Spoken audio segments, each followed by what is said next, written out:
Some of y'all gonna recognize that sound. It's a sound we love and hate. It's a lot of fun, but also fucking sucks. That would be the sound of the tattoo machine. Pumping ink, breaking holes, punching shit in your skin. Why do we love it? I don't know. It's fucking addicting. We get into that and a whole lot more on this episode of KiLLs It. As I have a unique guest. People thought this was going to be a hunting podcast. And right from the start, I kind of tried to say, nah, this is a podcast for those who kill it. Men and women who kill it at their craft, who do cool shit, and people I either respect or think have a cool story, or I'm just friends with, or I think the podcast will be fun, and it will be funny and good to fuck off, and that's pretty much what this episode is. Me and my buddy, we drank some beers, bullshitted, drank some more beers, and just kept talking shit, and may have got a little loud and obnoxious toward the end there, but hey, I ain't seen my buddy in a while. He brought down some damn good beers from South County Brewing, and we had ourselves a good time. Gonna jump in early on this one, right into the Secretive Service shout out, and this week we have a dude, Chris M. Vega. He is the owner and the host at Downrange Adrenaline Outdoors. And I'm just going to straight up read his mission statement because I like it. Chris says, I am an Army Afghanistan veteran. I was born and raised in the woods and on the water. I always knew I wanted to do something to help veterans and thank them for their service, but never knew exactly what that thing was. In 2015, it came to me. I would take them hunting and fishing to help them decompress, relax, show them the camaraderie they deserve, and we would have time to talk about any issues or struggles they may be having. I record the hunting and fishing adventures so that veterans can always have the video to remember and look back on. April 2009, I took an oath to serve this country. I am fully ready to give the same hard work and dedication to Downrange Adrenaline as I did when I was enlisted. Thank you very much, Chris M. Vega, for not only your service in the Army, but your continued service. And obviously, serving in the Army, you've helped us all. And your service now with Downrange Outdoors, helping veterans, is something very important to a lot of us, very important to myself. That's one of the reasons I created this Secretive Service shout out. And one of the things I just try to keep people in mind and aware of when I do the 22 a day push-ups for the 22 veterans that take their life in suicide each day. And that shit's real to me. And what you are doing, Chris, is exactly what a lot of these guys need to lower that statistic. And I salute you, sir. Thank you for your service and your continued service. Chris M. Vega, Downrange Adrenaline Outdoors. If you've got a Secretive Service shout out, someone you want to plug here, send it to me. This isn't just for veterans, it's for anyone that makes a difference in people's lives. It could be a teacher, it could be a police officer, it could just be someone fucking kick-ass that made a big difference, a positive impact on your life or others. People that don't normally get recognition that maybe they deserve. Be it big or small, we can get them plugged in here. So, y'all notice that music in the background? Something a little different? Besides just me talking and bullshitting? Yeah, it's pretty dope, right? That would be from my boy Bassetti. Big thank you. Check him out, the Rev, R-E-V, Revolution Entertainment Video. This guy has done a lot of filming for me. He's helped me with music projects for my videos. And he's just a kick-ass motherfucker. He's a little bit of a pussy, but he's a kick-ass motherfucker. And had to get that shout in there. And yeah, thank him a lot for this beat. It's pretty dope. It's shit I had going through my head kind of, but I don't know how to fucking make it. So I bothered the fuck out of him until he finally took time from doing his important shit and writing songs on guitar and everything else to fuck around and do this for me. He also helped out some of the filming that you will see in the new bow fishing film that I just released. It is up on my YouTube, YouTube The Modern Assassins, or The Modern Assassin. I can't fucking remember which it is. And I don't remember the name I even called the video. I'm so fucking bad at self-promotion, yet I'm the only person that promotes my shit. Yeah. Good thing it's all downhill from here, right? Because it's just going to keep rolling. So yeah, check out my YouTube, new bow fishing film, myself, and working class outdoorsman, Captain Nick Mather. Kick-ass fucking film, cool video, cool audio. I don't own rights to the audio, so if you enjoy it, make sure you check out the band. So, in current news, shit's gotten crazy. 2019, if you were to walk into a bank or a store with a mask and gloves, people would freak the fuck out and they would call the police. It's now 2020, and if you walk into a bank or a store without a mask or gloves, people freak the fuck out and they call the police. Times is fucking crazy, people. And we get into a lot of that shit while we're talking. I mean, I had my boy Caterpillar out there in California tell me 4 of them rolled up into the bank wearing the bear skull mask, and everybody just like froze. Johnny Simonetti down there in Virginia, he's like, yeah, I wear my bear skull mask around. No one encroaches in my 6-foot radius. People stay the fuck away. I like that shit. Rock them motherfuckers. About turkey season. It's almost there. I apologize for how long this podcast is taking to get out. I had a computer crash, and it has taken me several weeks to catch up and try to get back on track. I lost so much shit, I don't even know what all I've lost yet. But, yeah, is what it is. We're going to keep on grinding. This is fucking tough times. This is what we do. You've heard me enough. Let's get on with it.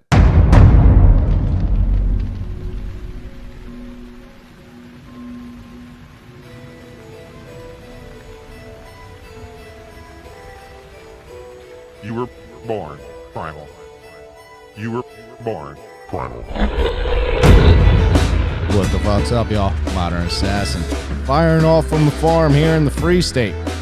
Got another homie, this time in studio. Even with the social distancing, I mean, we're about an arm's length. We can cheers beer. We ain't getting too much closer than that, but me and this guy have actually spent a lot of close contact. Man, this is just getting fucking weird. We're gonna get on into this.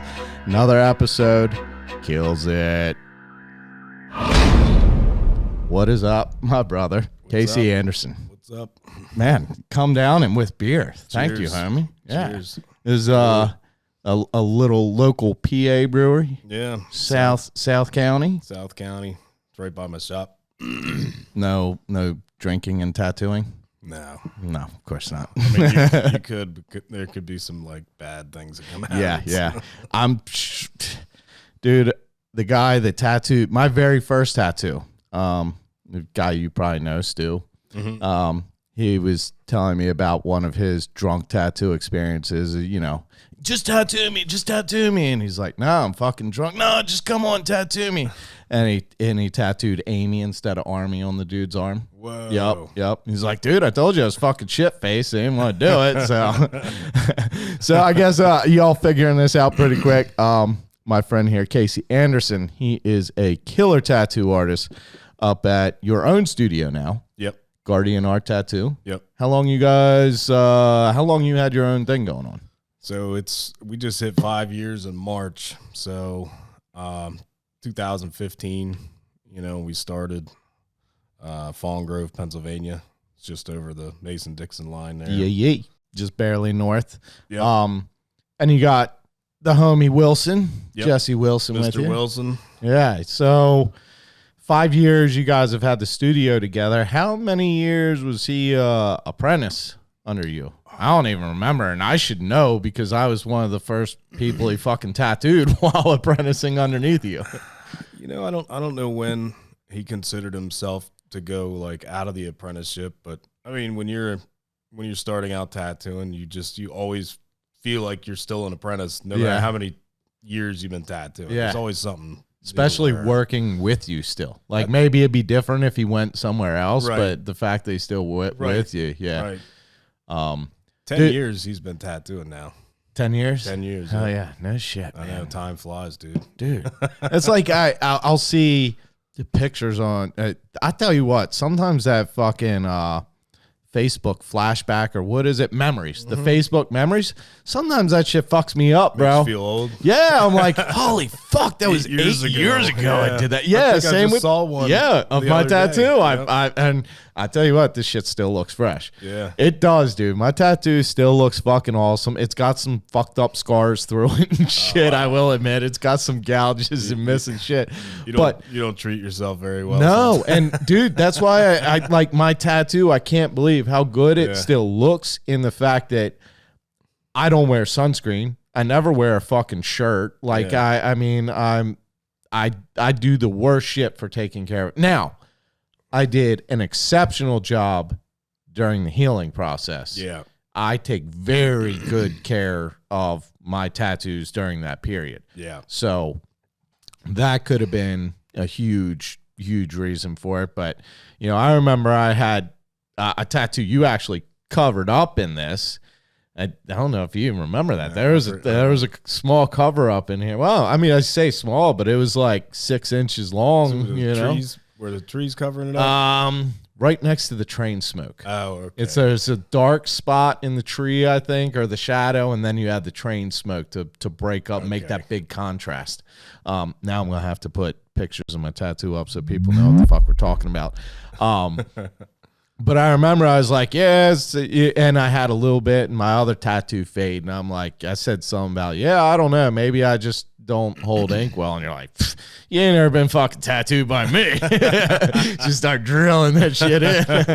I'll push it in there, man. Oh, dude, it still looks fucking exceptional. I remember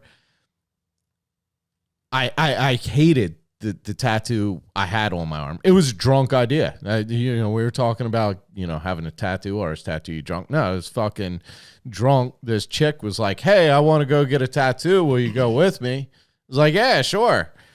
And then I'm like fucking bored sitting in a tattoo shop drunk. And next thing you know, I'm getting tattooed too. And I never even fucking liked it and whatever. Was it in Vegas? No, Ocean City. Even fucking classier, What? bro. Well, you mean Rehoboth? I think it was all I remember is, it might have been in Delaware. All I remember is it was literally in a trailer. Like, I'm not fucking kidding. It was in a trailer. Done professionally then. Oh, yeah. It was a shop, but in a trailer. What? Like, that was their professional down there. Shore Billies, bro. Yeah, Shore Billies. But, and I never really liked him, whatever. And I remember for years thinking about, hell yeah, let's do it. I remember for years thinking I wanted to get a cover up, and I could never think of what I wanted and everything else. And, having a shitty tattoo, then you're worried about getting another tattoo. Yeah. And it was just once Wilson started tattooing, and he needed people to practice on. Speaking of, this is a good time to jump in. I had some fucked up shit on myself from myself. I don't know if you remember that. Tattooed yourself? Yeah, I bought a tattoo kit in college and What? fucking, yes, I was a little scratcher Was for that a the minute. one I covered up? No, Oh, you did? no. I have Oh, that's one the on one you my got in the leg trailer. that Wilson covered up. That was one of Wilson's first tattoos. I'm like, dude, my shit's so fucked. I don't care. Like, I don't care if you're learning. You can't make the shit look worse, bro. Can't look Fucking any have worse. at it. Yeah. And so I remember thinking, like, I don't know how far I want to go into this, whatever. And it was coming to see Wilson and get tattooed by him that I sat there and watched you do a few tattoos. I was like, holy shit, this guy may be able to take what's in my head for this idea. And Which was insane. Which the way. was insane. And make it happen, because I mean, I'll even admit a lot of that at that point. My knowledge of tattoos was a lot of flash artist tattoos and shit, if that makes sense. I don't know if y'all got a term for them or whatever, but just, you know, just pretty accurate. Yeah, pattern and flash art tattoos. And I hadn't seen like guys like yourself, like true fucking artists, right, take that like into it, putting it into skin. More conceptual. Yeah. So yeah, I had that crazy idea. And I don't know if you remember this, because when I really brought it up to you, we were at the tower. Wilson's band was playing. And I just kept buying you Jack Daniels. And I'm like, all right. That's the way to my heart. I'm like, I got a fucking crazy idea. It's going to be big. It's going to cost a lot of fucking money. Was I getting more and more interested in it? You were. And then, but I don't know if you remember this. I went through everything. I told you all the different pieces I wanted in this. And it's like, I call it a me tree. It's not like, not everything in it is family. A lot of it is family. But each piece of this tattoo is something significant to me. And I mean, it's a massive fucking tree. So it's the me tree. But I remember telling you all the different pieces I wanted. And you were like, was I drooling? Well, you're like, dude, this sounds fucking awesome. And I already know how I'm going to make your arm like the tree around your arm and not just like up your arm. Like your arm, the tree. Yeah. And then you're like, so take all that and cut at least half of it out. And I was like, for real? You're like, dude, with all the shit you just said, it's not going to look like a fucking tree anymore. We did end up using everything. Okay. Yep. We ended up, I mean, dude, I remember it was like, I think it was 4 to 5 hours with just markers and stencils. Like, and then several hours in just doing the bloodline. Yeah. You know, because it was such a big piece. And I mean, involved. It covers my chest, my back, arm, through my fucking armpit. I mean, we did draw that whole thing on that day, did we? We drew the whole thing on and then bloodline the whole thing in just like one sitting. Wow. Yeah, it was a long day. Yeah. For both of us, I guess. Yeah, and I remember you fucking drew, there's a branch that comes down kind of under my pec, and I remember you drew it right across my fucking nipple. And I was like, what are you doing? You're like, what do you mean? I'm adding branches. I'm like, no. Yeah, but on my nipple, you're like, I'm all up in your armpit. You're not going to let me tattoo your nipple? I'm like, nope. Looks like it's pinching your nipple. It does. It kind of looks like a little claw caressing my boob. But I'm like, fuck no, dude, you're not tattooing my nipple. I remember that specifically. I tell you, the armpit, everyone that sees that, they're like, oh shit. Yeah. Like, yeah, that's like different level shit, man. You get your armpit tattooed. I tell you what, the worst part about it was the healing. Honestly. Like, your hair wants to grow back. Your armpit's always sweating. Yeah. You can't use deodorant now. So I was literally walking around with my arm laid over top of my fucking head. So like my armpit's exposed, just smelling my fucking armpit and it just itching and being gross. And like the worst part, like, I mean, I'm not going to say it didn't hurt. It fucking hurt. Oh yeah. Yeah. But, actually, I was laying on the table and you were just going at it, getting in there. And at one point you stopped and you're like, dude, are you all right? And I was like, yeah, what's up? You're like, you haven't moved or said a word. I'm like, I'm trying to zone the fuck out. If I start moving or making noise, like if I start moving and making noise, I'm not so good. Like, just get this shit done. Get the fuck out of there. And I don't even remember, the ink came out really dark because the skin was so soft for a while. And like, I guess because it gets no sun or whatever. It's primo skin, man. Yeah. It was funny, like where we stopped, it looked like, I'm going to have to find this picture now too. It looked like two big like cat arms clawing down like through my armpit, how we did it, where we stopped. We busted it out pretty quick though. Yeah. Because I just kept saying, I'm like, dude, if you have a cancellation, call me. We got it done right before the one Baltimore show, right? Right before the convention. Yeah. I don't remember what year it was, but probably 7 years ago. I think it was third place in the extra large black and gray, or maybe XXL black and gray. And that was probably because it was still healing. I think we did like a session 2 or 3 days before the convention, and it was still probably a little like Oh, and other spots was still flaking a little bit Yeah. from the level of healing it was Yeah. in. But I remember at one point, like, I was told you, hey, you got a cancellation, call me up, I'll come in. I remember I got tattooed 3 days in a row, took a break, and then came in again, and you're like fucking Wolverine. I can tattoo you every day. I'm like, I'm fucking done after this for a minute, man. And that's when we did my armpit, because I was like, I'm done for a little bit. Like, Yeah, let's just get this fucking worst part over, Yeah. and I need a break for a minute. You were healing so fucking fast, though.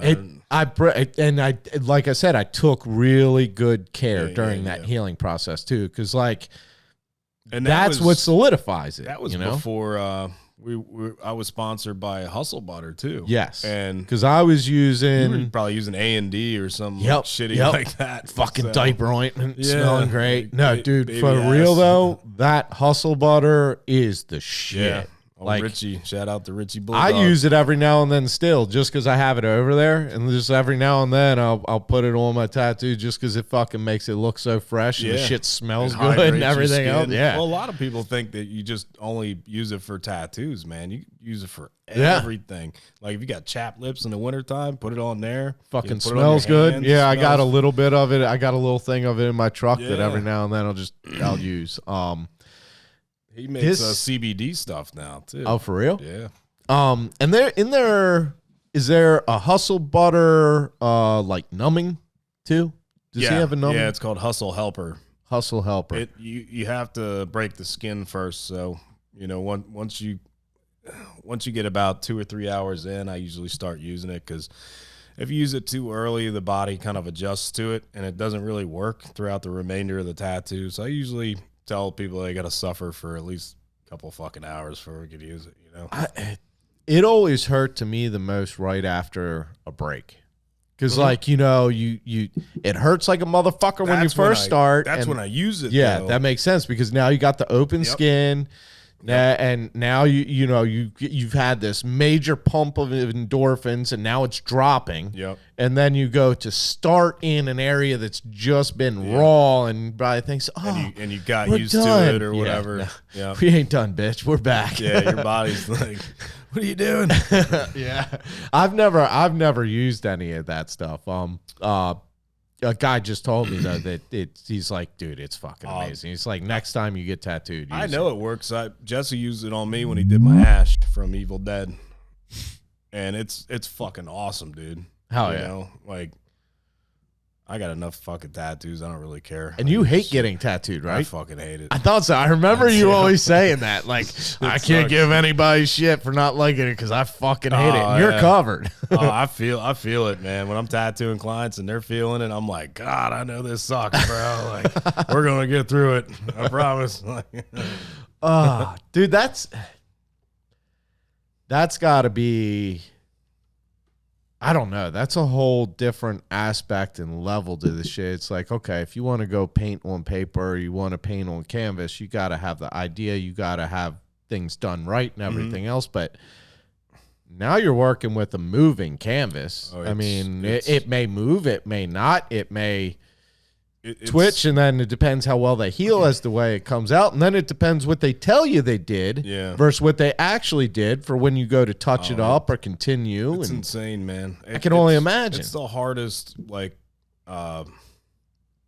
type of art form I think there is. You know what I mean? Like the hardest medium to work with. Right. Yeah, right. And it's ever changing. You don't get used to it. Like, I mean, you do, because there's only so many different skin types and variations to deal with, and you just got to tattoo like 1,000 fucking people just to start kind of getting the idea of how to adjust to each person, because not only is the skin's different, the complexion's different, the way they take the pain is different. Some people sit like a fucking rock. Some people just squirm all over the place. Some people swell up instantly. Some people swell. Yeah. Yeah. There's skin conditions. There's people that have like super sensitive skin, so they don't react very well to the needle, being so abrasive to the skin. And, a lot of times, look, I got a couple clients that have the super sensitive skin. We have to do really short sessions so they can heal properly in between sessions. Gotcha. Not everybody can handle like 5-6 hours tattooing. Yeah. They have terrible heals. especially with color. Color is more like.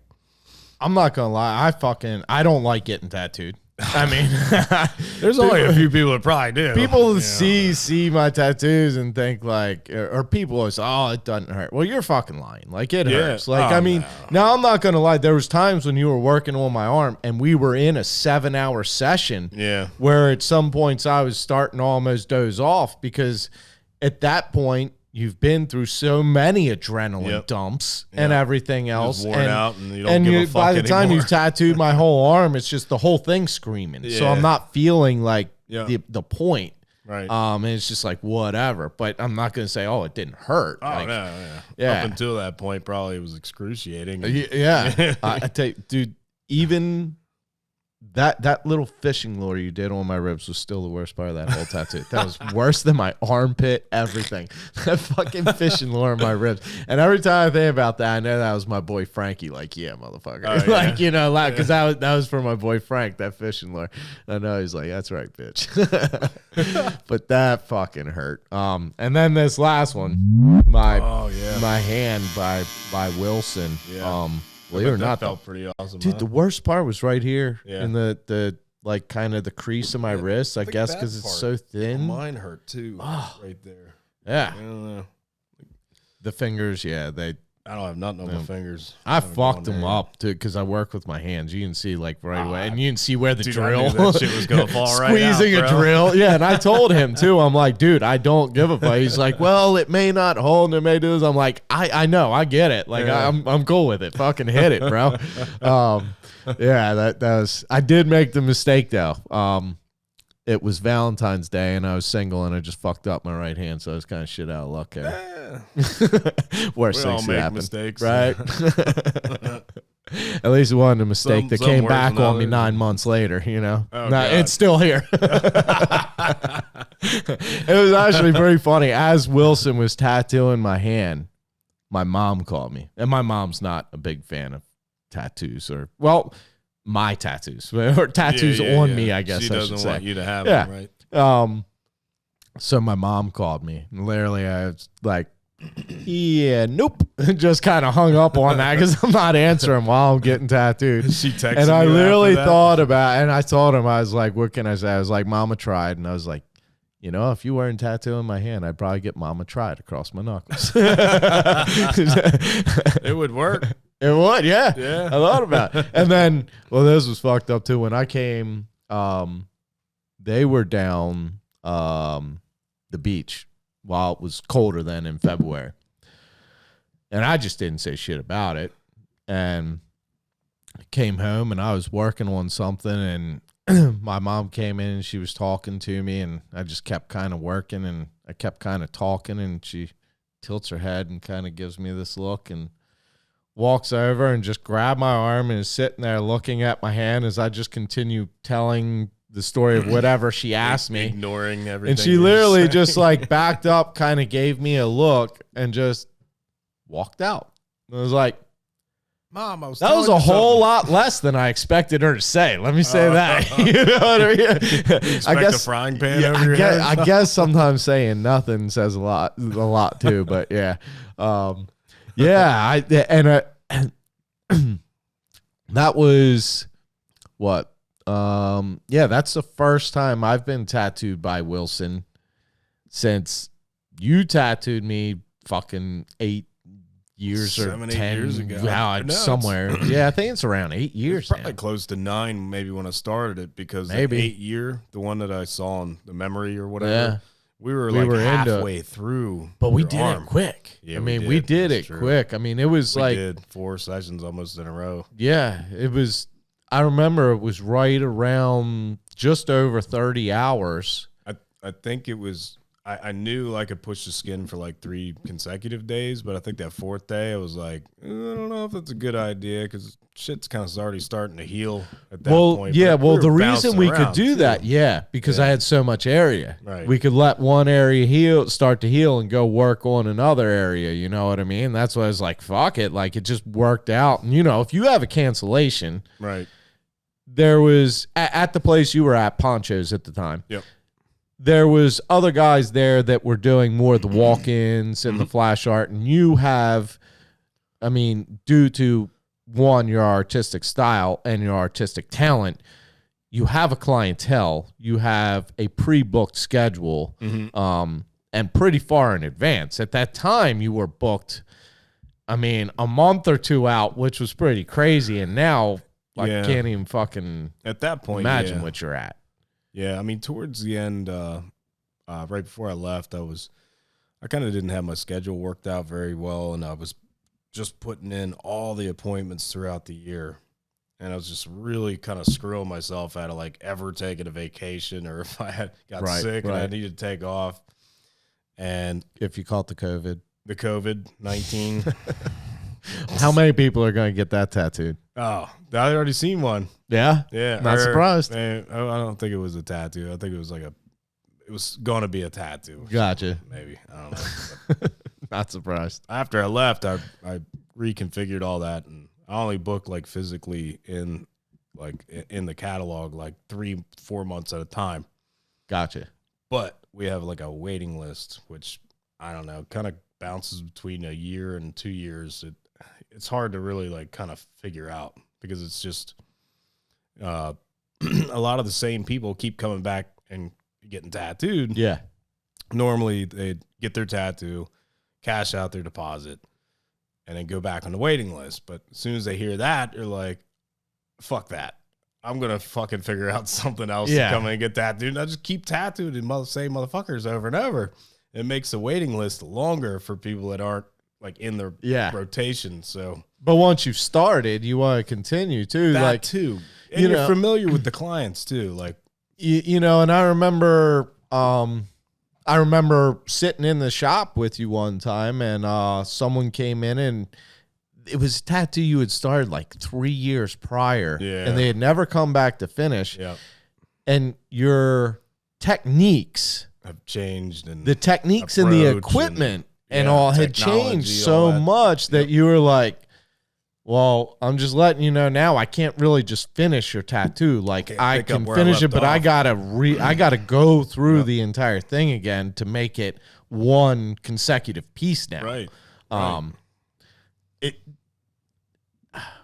You ever, I'm sure you've come across this, finish tattoos like that other people do? Yeah. Or do you just say, nope, not fucking with that? No, I won't. No, it almost goes back to what you were saying, like something that comes in that I left off on like 3 to 5 years prior to that. Just fucking redo it. I have to redo it anyway, so I'm not gonna not do it for somebody else's work. I'm gonna cover it up or redo it, or I get, and that's one thing. You're lucky at the point where you're probably refusing more work than you're accepting. Almost, it's probably like a fair balance of there's a lot of stuff. You know, I don't like doing small stuff anymore. I mean, it's the way I have like my setup, like my tattoo setup at the shop. It's not, you know, I can't take longer to set up than the tattoo takes. Yeah, for sure. It's just not monetarily efficient. You know? 100%. And using cartridges and stuff. And one of the things that I've, you know, people that see my work, I've had countless people ask me about my tattoo, where I got it from, who's doing, where's the shop. I always tell them, don't even go or ask you unless they're looking for some type of masterpiece on them. Yeah. And what I mean by that when I tell him that is like, he's not going to just do anything. And if he does accept it, he's going to take the time to make it his next masterpiece. You know, like you don't accept anything you're not interested in. Yeah. That's why everything has that fucking, your artistic passion in it. You know? As an artist, I wouldn't want to get tattooed by an artist, but if he wasn't into it, right? You know, like I'm not going to that artist. You know, I'm not going to like Jesse Levitt does like really dark, fucking evil looking biomechanical type shit with like fucking teeth and it looks fucking gnarly. I'm not going to him to like for a super fucking Mario tattoo. Right. You know what I mean? Like, actually, I don't know. It sounds like he might kill that shit. Bad, I don't know, dude. He might be into it. I don't want to fucking speak for him. You know, like I don't know. A fucking evil fang Mario might look pretty fucking sick. Dude, he's a wild dude, so he'd probably go for it. I don't know. That just made me think of a guy, when you were tattooing me, I don't remember this dude's name. Hopefully you will. I don't know if this tattoo even actually ever happened. You were tattooing me, and this dude comes in, bigger guy. A lot of canvas. We'll just say it that way. A lot of canvas. And you're like, I fucking love this guy. You're like, this dude always has the craziest ideas for tattoos. You talking about Frank? No, Frank? not Big Frank. This was a different dude. He had glasses, curly hair, shorter guy, but big dude. You might remember after this, but he comes over and we just start bullshitting, talking. And I think you looked at maybe one of his tattoos was healing up that you had done before. And he said, yeah, I came in. I want to get on the schedule and book. And you're like, yeah, what are you thinking? And he says, I want to get here on my forearm a portrait piece. He said, I want to get Larry, Curly, and Mel. And you were like, oh, that's cool. And we just kind of kept bullshitting and talking. And he went and he put down his deposit and he started walking out and he was like, oh, by the way, I want Larry, Curly, and Mel as the human centipede. Like, I fucking love that. I told you this is why I fucking love this guy. I don't think he ever came back and got it. No, I didn't think so because I was waiting to see pictures of that shit pop up. Like, I was like, oh my God. I would remember that. That would be stuck in my brain sold forever. it too because you were like, this guy has the craziest ideas. I fucking love this guy. I wanted his human centipede. Yeah, like as he's walking out the door, like he added that little factor. I was like, holy fuck! Like, all right. What's probably the weirdest shit you've ever tattooed? I mean, like, if you said, yeah, I saw a tattoo, a human centipede, Larry, Curly, and Mel. You're like, what the fuck? I don't know, man. Like, I don't really think there's like anything that I've done that I find that fucking crazy. Yeah. Like there's been situations I've been in that were kind of fucked up and weird. Oh, that just comes with the territory. Yeah. I mean, this one guy came in and it was late. I'd already done probably about 5 or 6 fucking tattoos. It was a Saturday. They'd probably been drinking, may have, may have not. I don't know. But he wanted to get his wife's like underneath her belly button, like fupa area. You know what I mean? So like fucking tribal, man. Like it was like that was the shit back in the day. Oh yeah, yeah. It's fucking tribal. So she wanted his butterfly right here, like a fanny pack on my pouch. swallowtail. So she wanted the little tails that come off the butterfly to like kind of like curl around each other or whatever, twist together. And I stenciled it on, so I was like, I'm gonna just freehand it so I could put it wherever the fuck they wanted, right? So I put it where I thought it looked good and it complemented the overall piece. The boyfriend or the husband or whatever leans in like real close to my fucking face while I'm drawing this shit, and it's like, go lower. And he said it just like that. I was like, ew. What? Like, why'd you have to say it like that, dude? Right? I'm like, all right. So I erased the bottom part of it. I started like swirling it back. Like at this point, it's like right above the fucking, the goods, almost touching the goods. He was like, go lower. I'm like, dude, like, I'll take it right to the edge, man. Right to where it's about to get wet. Right. And that's where I stop. Right, So I'm tattooing this shit, and my back's like already fucking broken at this point from tattooing all day, and not feeling good. And he's just like in my face, and I kept like pushing the machine up again, buzzing his cheek with it because he was just Like right back the fuck off. it. Yeah. Oh, sorry. I'm like, dude, like get out of my fucking space, man. I'm trying to work here. And then, the whole time she starts moaning when I get down to the bottom part, like they're having sex or something. He's just like, yeah, Lower. Yeah. I'm just like, whoa, dude. I was like ready to drink after that. Shit. All over a belly punch butterfly tattoo. It's a piece of shit, It's like terrible tattoo. Welcome to Dundalk, y'all. Yeah.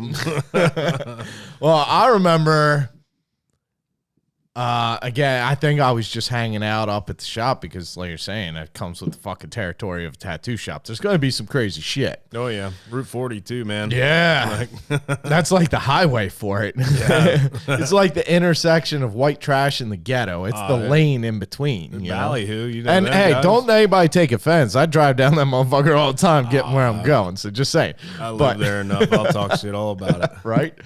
I remember one time I was in, and was it Dave that did the piercings, right? Yeah, one of them, yeah. Okay. Dave was doing piercings. This story sounds fake, but you work in a tattoo shop, so you know this shit can be true. Mm-hmm. This chick comes in on crutches because she only had one leg. Okay.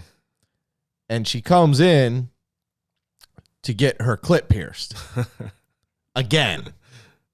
So Like a second one or a repeat? no, it was like, I think like a 9th piercing. Oh, like fuck. it was like a fucking bear trap, right?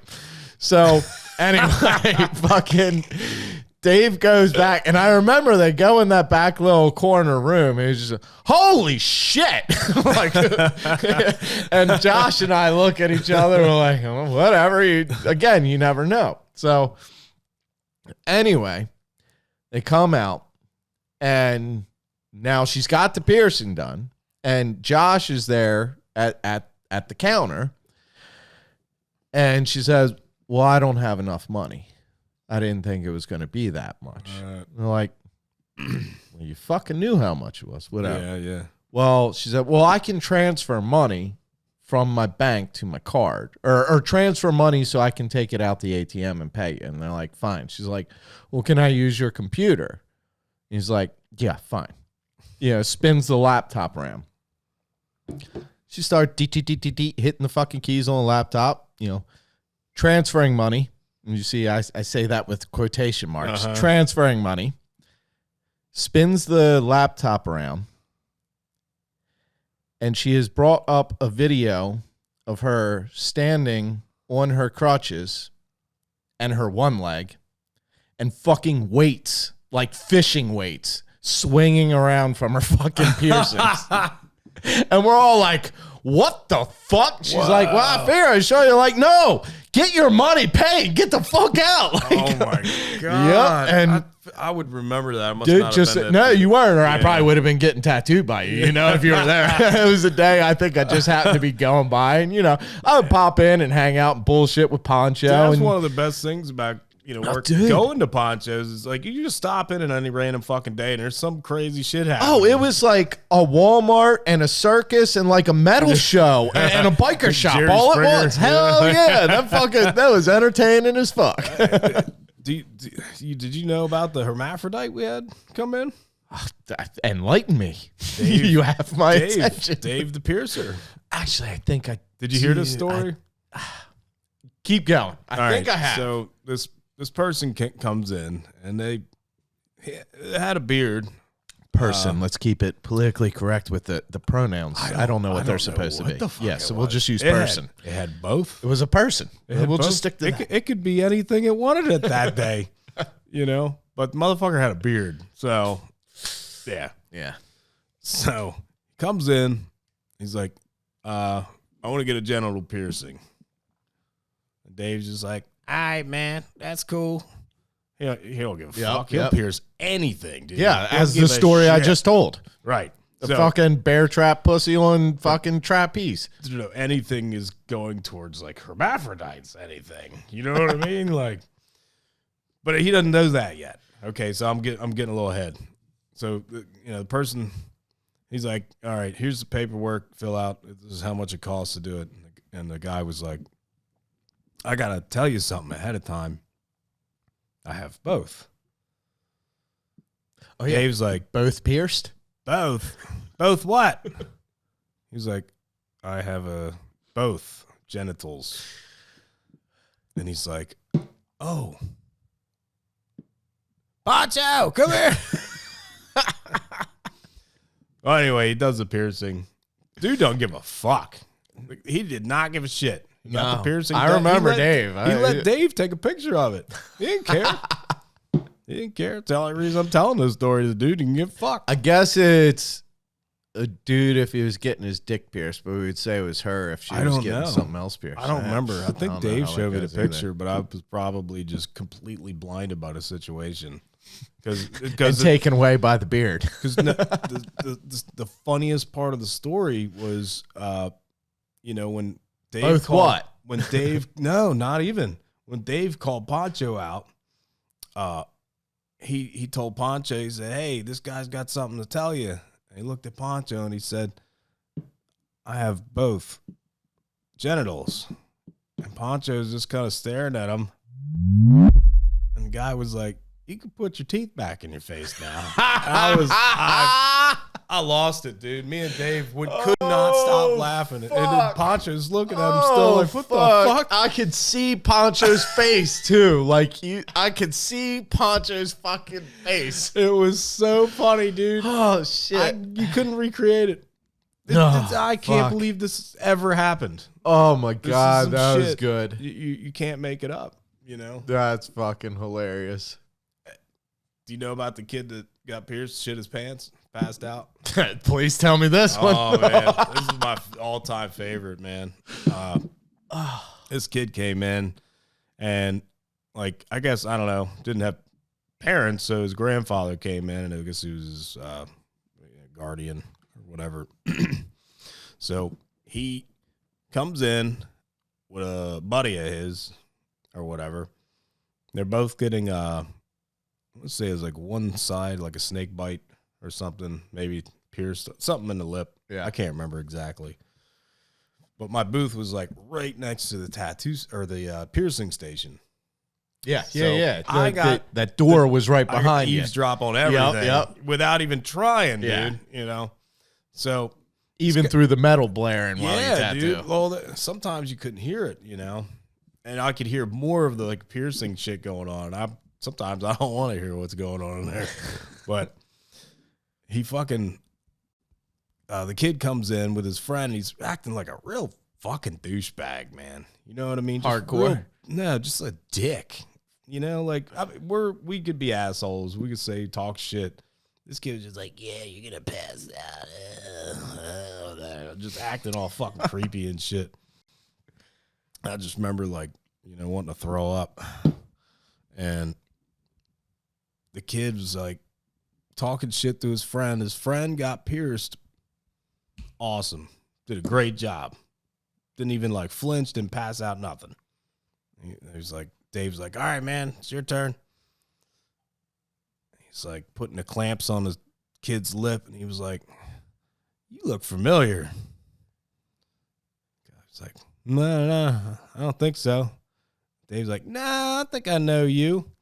He's like, you came in and pussied out the last time you were in here, and you ran out to your grandfather's Dave would call him out, too. Dave would call him out. He didn't give a right. fuck, bro. Yeah. He'd be like, oh. And the kid was like, no, that wasn't me. He's like, oh, okay.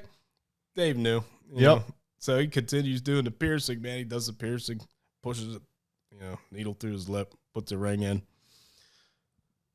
All I hear is, you all right, man? And then thump. And thump. Hard as shit, dude. The kid got up to walk out and just ate the door. Just and slid down, and I hear Dave just yell Poncho. Poncho comes running back. He's like, what the fuck's going on here? So he's coming back with water and a paper towel. He always came with Twizzlers for tattoos. Yeah. He's like, here's a Twizzler. You got to get your sugar levels back up, motherfucker. Eat some Twizzlers. Right. So they pick him up and they sit him down in the piercing chair, and they're putting water on him, giving him water. Poncho's back there just slapping this kid around. He's like, hey, where you at, motherfucker? And he's like, he's still fucking in and out, and he's like, what's your name? Where you at? He's not even giving him a chance to answer him. It's so funny, man. and then you hear Poncho just kind of pause for a second. What the fuck is that smell? Did you shit your pants? Oh my God. So this motherfucker passed out and hit the fucking door and shit himself and they sat him back up into his own dookie. Like they sat him in it like a little baby, you know. And this kid, and he's talking about his buddy. Yeah, and that's why he was talking about his buddy, because he knew he was gonna fuck up, bitch out if he had already bitched out. If he wasn't once. projecting 100%, you Oh know, my God. but the dude, it couldn't have happened to a better kid. Dude, the stories that people come in with, too, like that guy. No, I wasn't here. I didn't post out. I remember one time, you were tattooing. Wilson was tattooing. Mm-hmm. Poncho. This was I think this was right when Wilson bought his bike. Yeah, Wilson and Poncho were working on the bike in the shop in that little back room. They used to work on the motorcycles in the tattoo shop. Wilson and Poncho were working on Wilson's new bike. It was his first bike. You were tattooing, and I was just sitting up front bullshitting like usual. And this fucking dude came in, and he started talking about Poncho, and I was like, yeah, Poncho's here. He's in the back. He's like, well, he'll want to talk to me. I was like, all right, I'll go get him, whatever. He's like, and this is when I knew he was fucking bullshit. He's like, yeah, I've been getting tattooed from Poncho ever since he started. I was like, oh, really? God. No shit, man. You guys been friends a long time, right? Yeah. For nobody that understands this and knows, Poncho has had a tattoo shop, or at least part owner of a tattoo shop for I don't even know how long. Oh, it was, I mean, he had House of Ponchos for... Yeah, and before that, it was Main Street. 8, and 9, 10 years. He was part of the Main Street, right? And then for probably 10 years 50, there. exactly. Yeah. So we're talking 25 years, and everybody knows Poncho because of tattoos. Yep. Poncho has never done a tattoo. He's done one tattoo. Oh, he did one? Okay, he did one? Okay. I always knew he never did a tattoo. So this guy's coming in talking about all the tattoos that him and Poncho did, and they used to be buddies and shit. And so I just let him keep going for a minute, and then I went and got Poncho. I was like, hey, this dude comes in, and he walks out. I was like, which one of these tattoos did you do? And Poncho looks at me. He's like, I never did a fucking tattoo, you retard. Just because I wanted him to say it for the other guy to hear it. You know what I mean? You set him up. Yeah, I just set him straight up. And the guy was like, oh, well, you're Poncho? I thought so. Like, you know, just like trying to double back. Yeah, I think I did cost him a tattoo because he did leave. So I felt a little bad about it. But I just couldn't fucking help it, dude. Like, I couldn't fucking help it. Hey, man, it's opportunity calls. You gotta fucking seize the day, right? Yeah, and I think Poncho appreciated it once he walked out. He's like, what the fuck? Because I had just talked about that. I was like, well, how come you're not tattooed? He's like, I've never tattooed. He's like, fuck that. And, you know. Yeah, he talked about it a lot, man. Like he wanted to off and on for a long time, but I don't know. I think he's so good at just running a business, man. I think it would have just gotten away. Well, and I mean, you know, the reason I stopped, I told you I bought a tattoo kit. I like doing it. The thing is anything I do, I want to be good at. Right. And here's the thing. You want a little flash art, little fucking tribal piece, like fucking size of, a $50? I got you, bro. Right. But that didn't satisfy me at all. And I realized and learned, like, I simply do not have that artistic talent in general. It's not for even just for man. tattooing. I mean, I'm talking just forget tattooing. Yeah. Just as far as creating the art of what I would want to do if I was putting myself into it, I realized I simply did not have that artistic talent. Well, that's where it starts, man. Absolutely. A lot of people think, they're going to get better as an artist by tattooing more. You got to be able to be an artist on paper and all the other mediums. If you're not good at that, then you're not going to be a good tattoo artist. Remember Wilson specifically stating that at one point, because, as an apprentice, he was trying to get in as many tattoos as he could. Yep.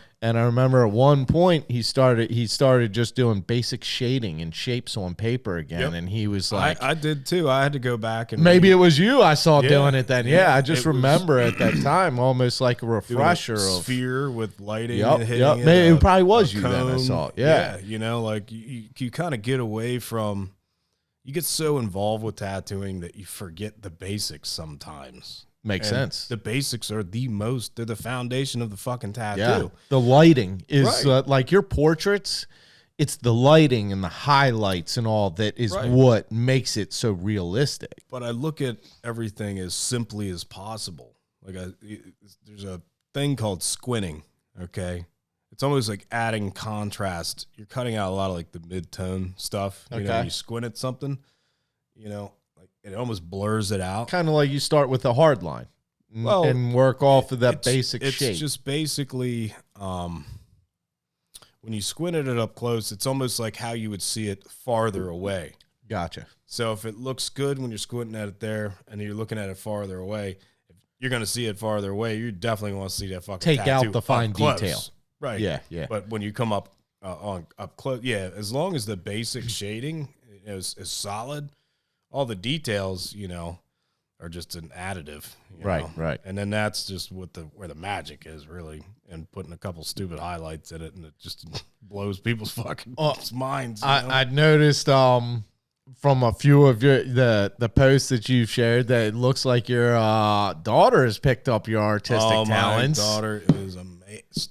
Dude, and some of the stuff, it's 10 like times better than I was at her age. When I was some her of the age, ideas of the shit that she's drawing, dude, she's got a wild mind too, man. Like she's got that exactly what I was saying, that creative talent and then the artistic talent with it. Yeah.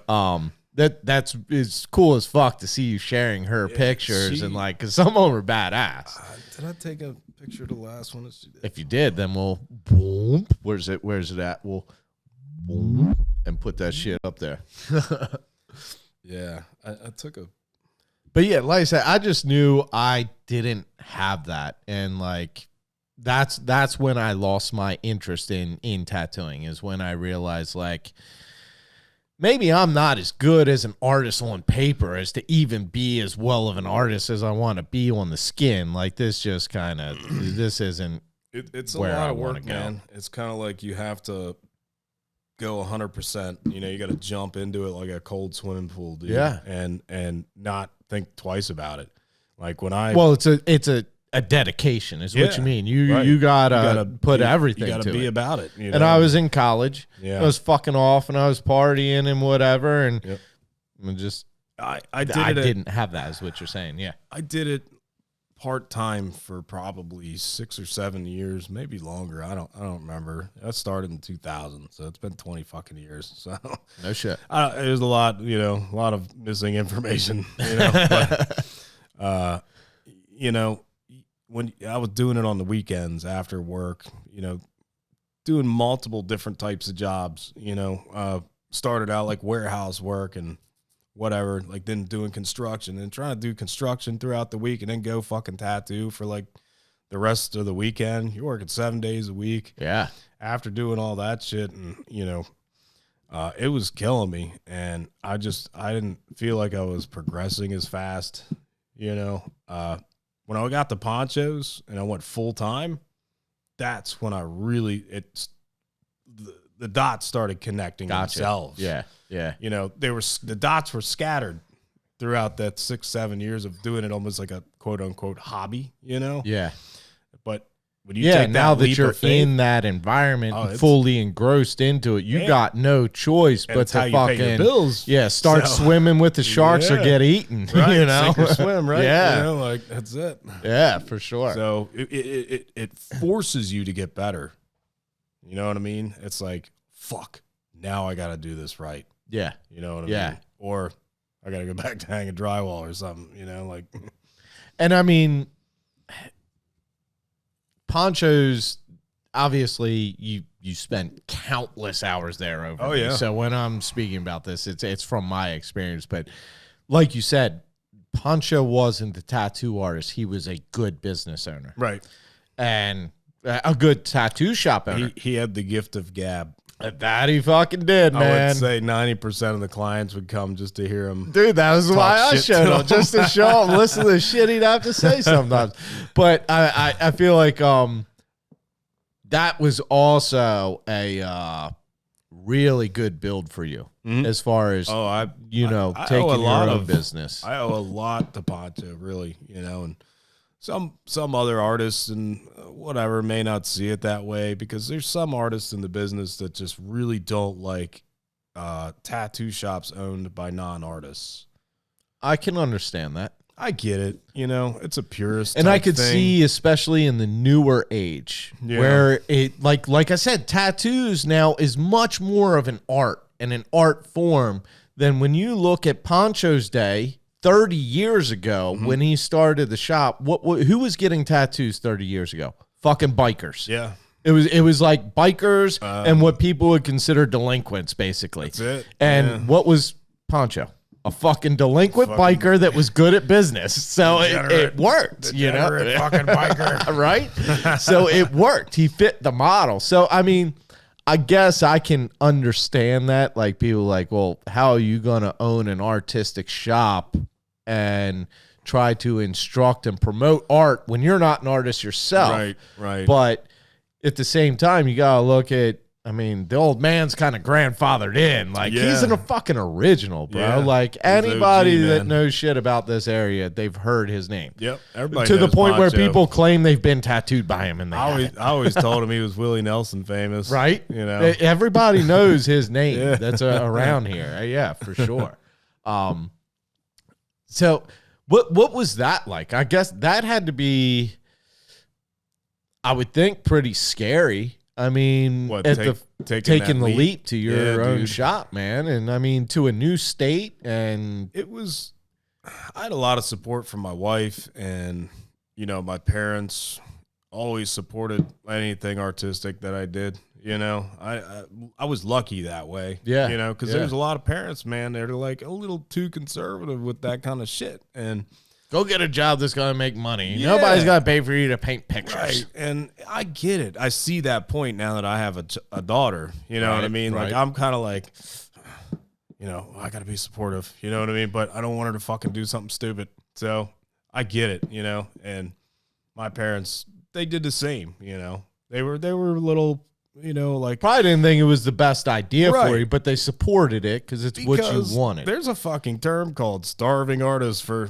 a reason. Yeah. You know what I mean? Like, Yeah. not you either make a lot of fucking money doing it, or you're like, you're in the dregs of society, There's Struggling. kind of like no middle ground for it seems. I mean, with the social media and the Instagram stuff, I guess you can be now. Yeah, I guess, I'm dating myself. Especially people selling prints and stuff like Yeah. that. But I mean, no, I know exactly what you're like. Like, if you don't have a set clientele, you're doing it as a work of passion. It's funny. I was actually just talking to last podcast, Clint Campbell, projects of passion, where you're not making money. And then when you finally do make money, it ain't nearly enough. Nah. Like, you're barely making Yeah. money. And it's like, it's the passion projects that you keep pushing and pushing. You gotta and- hustle, man. yeah, You gotta fucking hustle that right. shit until it Fucking starts right. coming to you, and that's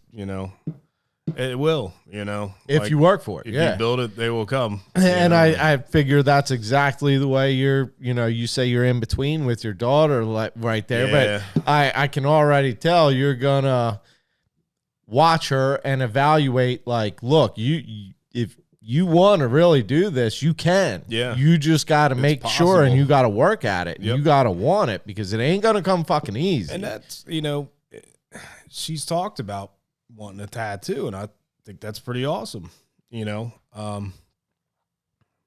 I just want her to be 100% into it. So, when I go teaching her, I ain't gonna be lenient.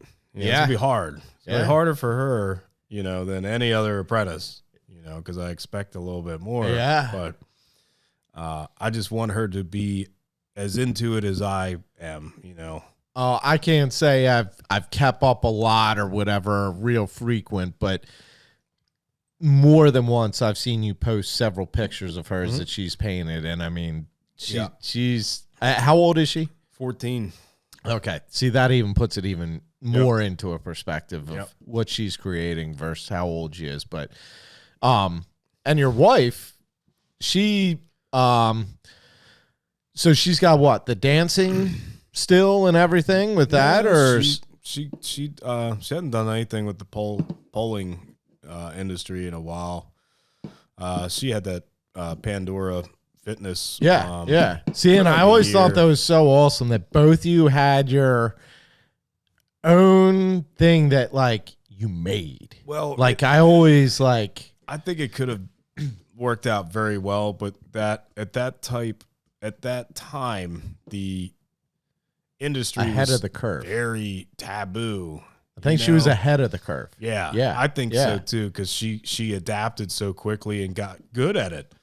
And I thought there was going to be a lot more money involved, but the revenue outweighed the income, so it just didn't work out. Gotcha. And we had to shut it down, and it broke her heart, man. Like, she poured her fucking heart into teaching that shit, and she's so good at it. Yeah, dude. and dude, like I said, I I always respected and looked up to like the two of you both like building your own thing and shit. Yeah. Like there ain't nothing I love more than that. Like people that the passion projects. Yeah. Because it don't come fucking easy. Well, you gotta hustle. You gotta make it happen. And like you said, even if you're good, it still doesn't always happen. There's competition too, man. Like entrepreneurship. I think she was ahead of the curve because it is a thing now. It is. If It like she would have done it became a now, thing. it would be totally fucking different, I'm sure. I mean, I know there's, she had some friends that are opening up like second studios. One of my clients just took over. I can't think of the name of the studio now, but Justine, she took over. Fuck. We'll plug it if we remember. Yeah.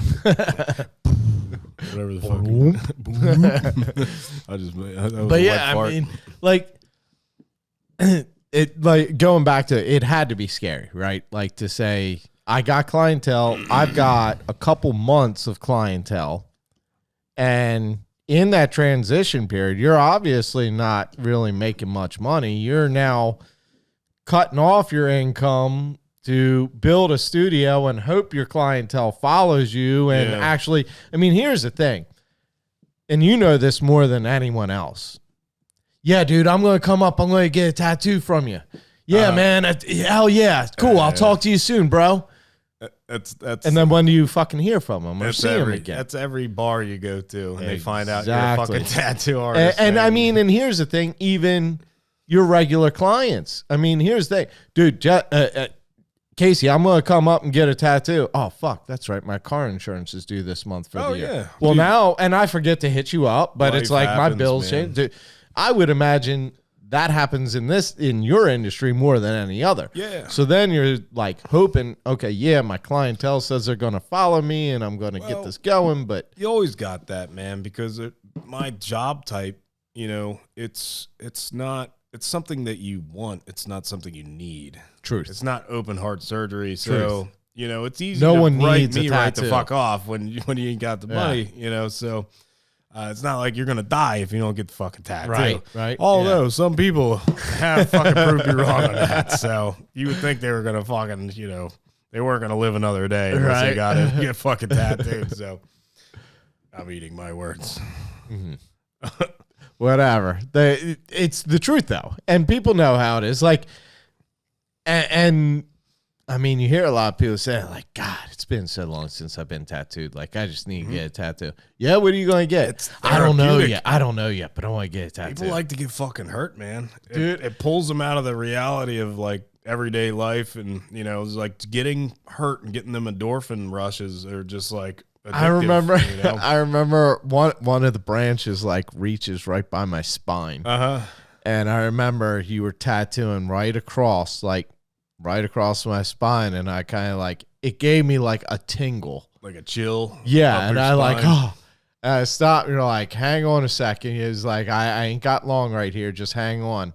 And I was like, I feel it on top of my skull, like you're tattooing my head. And you're like, give me just a second. I was like, it actually feels kind of good. And you're like, you're one of them weird fuckers. And you just kept going. But it's fucked up, guys. Dude, it is. It's fucking weird. Like, you never know. Well, I mean, all the nerves connect and they Dude, they run up and down your body. I mean, I remember getting my chest tattooed and my jaw like locked up right behind my ear, going down like the side of my jaw, and I was just like, from the just the from muscle get- tension. from getting my chest Yeah, tattooed. You know, I believe it. down onto my sternum. I'm like, man, Dude, that's when what I had my ribs tattooed on the other side, my back and like stomach muscles hurt. clenched. Yeah, because Yeah. the whole time that needle's in my ribs, I Yeah. couldn't breathe. Like Yep. my whole body was basically seized up Right. while being tattooed in my ribs.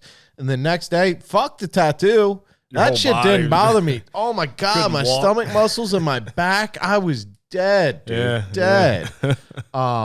Yeah, he fucked me up. Your full body workout, getting a Yeah. fucking tattoo. Yeah, dude, it fucked me up. And then weird shit. Like I remember when you were tattooing my elbow, my like middle finger just kept like flicking. It's like Yeah. you just never know what them fucking weird ass nerves are gonna do and shit, Yeah. man. But so what's I was gonna say what's new, but what's new is the shop's closed due to COVID-19. Do you know what COVID means? No. I didn't either until I saw a bunch of people screaming about our president being racist and everything and nationalist because he's calling it why are you calling it the Chinese flu and the China flu and this and that? Kung flu or whatever. Yeah. You know what COVID means? Chinese originated virus or infectious disease. It's in the fucking names, you fucks. Like, Because it's from China. why are you China? Why are you calling it the Chinese virus instead of COVID? Literally, the first thing in COVID, Chinese originated. Motherfuckers. I mean, I don't know, dude. They look for anything to fucking complain about. Oh, you yeah, know? dude, he could cure cancer and they'd still fucking hate him. Yeah, I know, right? I get it, man. Like he's rough around the edges, and it's not what they want to hear, and it's not what they want to see. But I don't give a fuck as long as the shit gets done the way it's supposed to get done. Truth. You know. You know, like as long as something's actually happening positive. Yeah. Like, Yeah. I mean, at the end of the day, man, everybody's getting a fucking check, aren't they? well, and that's the fucked up. Like people say, well, this is all from the government, and this COVID virus ain't real. I ain't know nobody sick. I don't know anyone that's sick. Do you know anyone that's sick? No, it's all a fucking lie. Yeah. All right, so a president that was elected on the foundations of freedom and economy Yep. is now going to take away your freedoms and crash the economy. Right. Yeah, good game plan. Like, come on, you fuckers. Like, I mean, sure, maybe the government's using this to see, well, how far can we reach? Or maybe we don't know what to do. There's so many perspectives on Exactly. that, And man. that's the thing. Yeah. Like you were saying, the way it is with the news and what people can say and Yeah. everything else, you don't know what the fuck's real. Yeah. No one fucking I knows. do know the news is definitely seizing this chance to fucking get high ratings because they can monopolize on News what's is happening. news. I actually just But their mentioned this ratings have before. been so bad, dude. Because everyone thinks it's bullshit. Yes, it is And it is bullshit, bullshit. you That's know? the problem. They're so And they- biased, man. News used to be informative information spread to people. Now it is sensationalism to Yep. sell because it is a business. Yeah. I don't know where the paycheck, fuck man. to go with it. You know? It's I mean, if it was objective instead of subjective, that would be one thing. But I mean, has it ever been objective?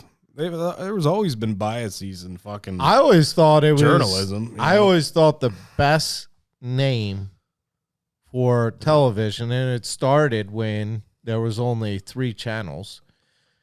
Welcome to your nightly news program. program. Program. word of the See, day, I right? always thought that was Uh-huh. like the perfect term because Yep. it was program. Program Like, a yeah, computer too. we're right? going to tell you what you need to go buy. We're going to tell you what to fear. You know? program people to think a certain way. And as long as you got a guy that can talk like this. shit, And before keep that, you it on was the edge of your fucking seat. newspapers and Right. posters, man. Propaganda has always been, you know, since day one, I'm sure. The game that we used to play as kids in school, you know. Telephone. Like the, telephone. Yep. Yeah.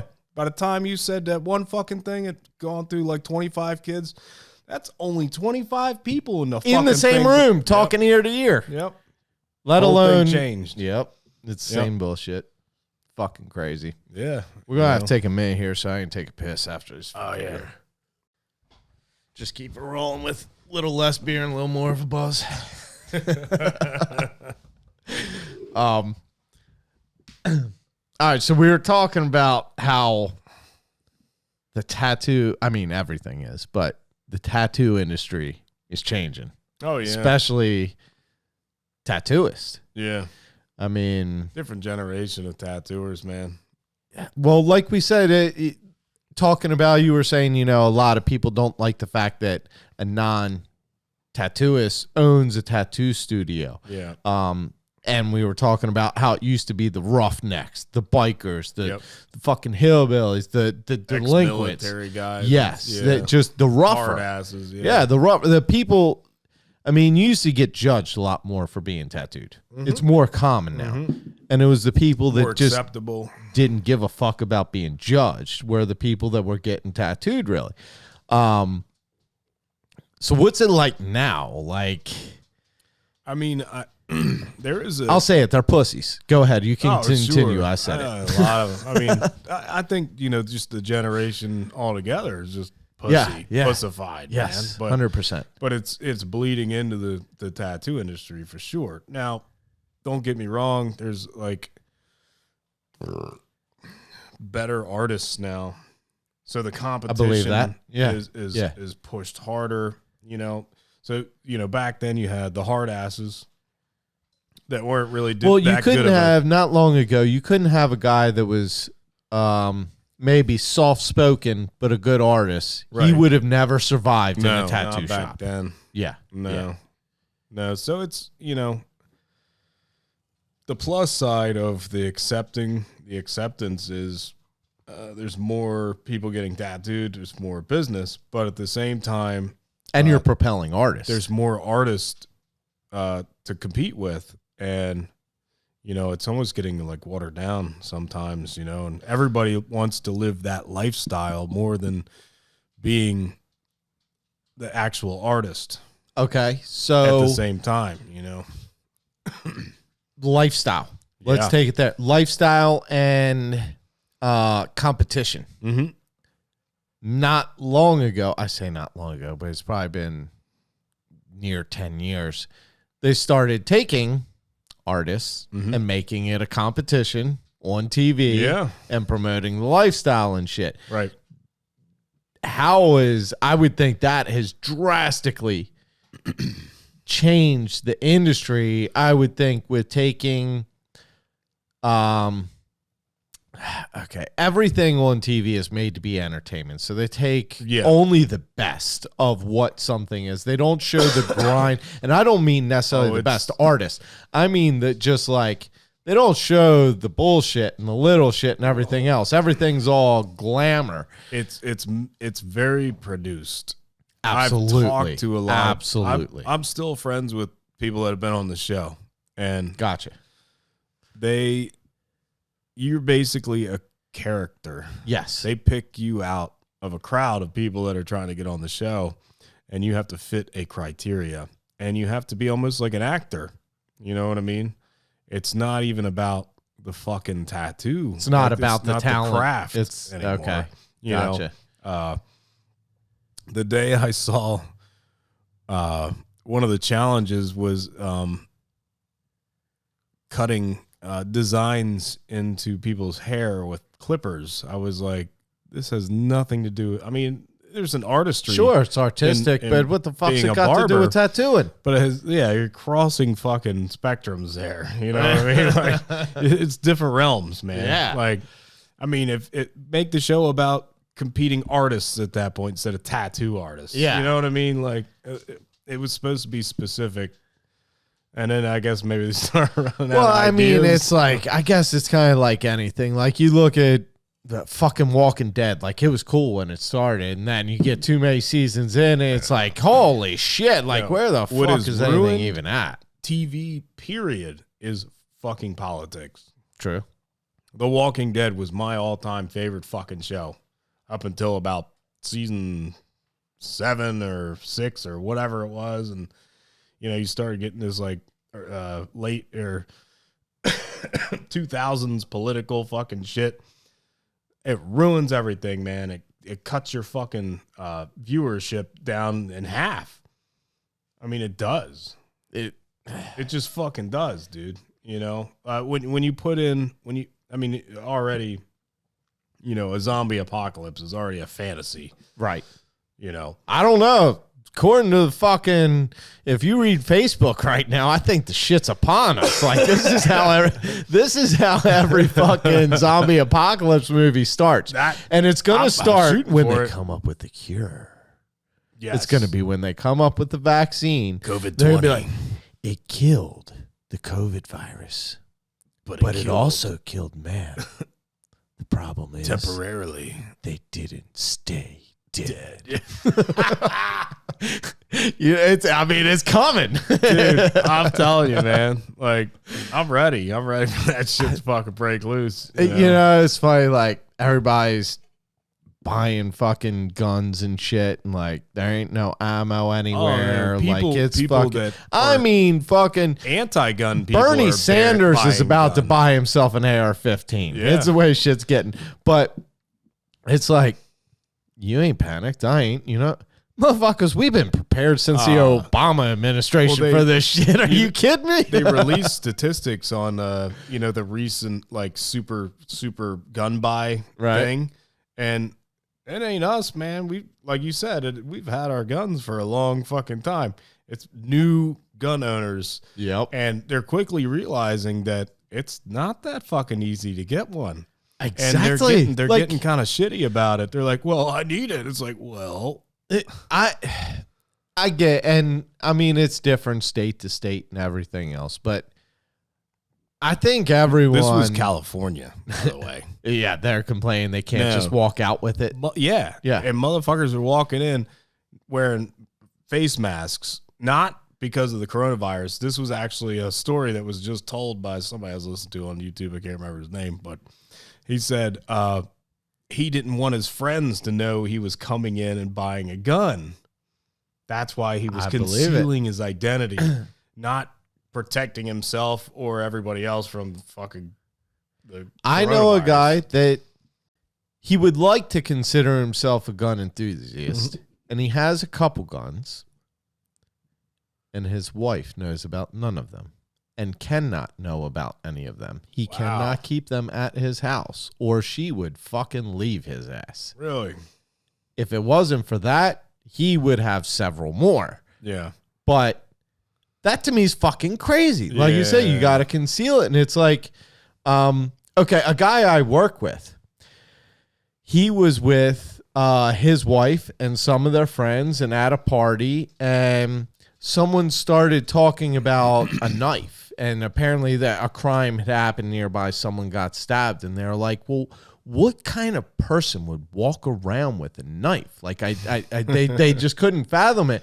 And he sat there and he kind of let the conversation continue and let them go, just trashing and talking about how all these people would, the only people that would carry a knife. And then he reached in his pocket and he pulled out his pocket knife and he opened it up and then closed it and set it in his pocket and was like, reality just sets in. And he's like, well, with my work, I need to use it like 6, 7, 8, 10 times a day. Like, dude, the most I use my knife for is to fucking open cardboard boxes. Dude, but when I don't have my knife, I feel like I'm missing my right hand. Yeah. Like, and it's not because I've never stabbed anyone. No, never needed to. Okay, I've never fucking stabbed anyone. I've never threatened. Well, that's a lie. I have threatened to stab one. I've never needed my knife to stab someone, and I've never put my knife on someone and threatened to them. Right. But my point being is, like, I use it all the fucking time. It's a tool, and to think that needful things, and to think that, well, if you have a knife, you're only looking to hurt someone. It's like, jeez fucking Christ. Yeah. Like, I might want to cut up a steak. Right? You know, like, I mean, how do you open your Amazon package that comes to your Yeah. door? Like, come the fuck on, Yeah, pair of scissors. right? Because that's what they're meant for, Dude, I don't know. It's shit's getting fucking crazy. I mean, it's crazy fucking times. It's fucking stupid. It is. Like, here's what I say all the time. When did common courtesy and common sense become so uncommon? I don't know. I Like- don't know. It's like, what came first, the egg or the fucking chicken, like It is. It's a you Yeah. can't answer it. Yeah. But it's just, I mean, people don't have courtesy. And I always just say it's because, people's interactions now are social. And if they don't like what you got to say, they can just hit block well, and then not have to see your face or hear what you have to say anymore. everybody has dual personalities now. They Right. have your social in-person kind of like social circle personality, and then their online personality, and they're totally different fucking people. Truth. And you can call them keyboard warriors, you can call them whatever, but there is a fucking problem with it. I think It's weird, and I'm caught in a weird place with this, like what you just mentioned, because I am I mean, I'm known for raw, real, no bullshit. Yeah. I say what the fuck I think, and what if you ask me a question on a podcast, off a podcast, on a video, anywhere, it's the same fucking answer. I am the same fucking person. But at the same time, I get so many people that don't even know I work.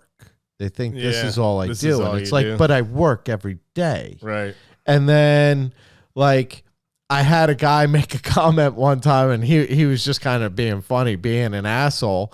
He said something. He was like, well, I wasn't sure. I thought you might be gay. Well, because I never posted pictures of girls.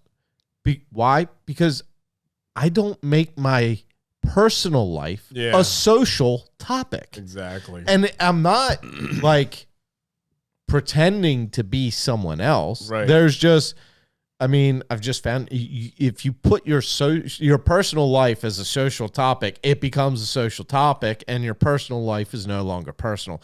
But the thing is I'm real. I show everything that I'm doing, but at the same time, there's just like shit that I don't. So it's like I'm in a weird spot with that. If that You're a makes busy sense. guy though, man.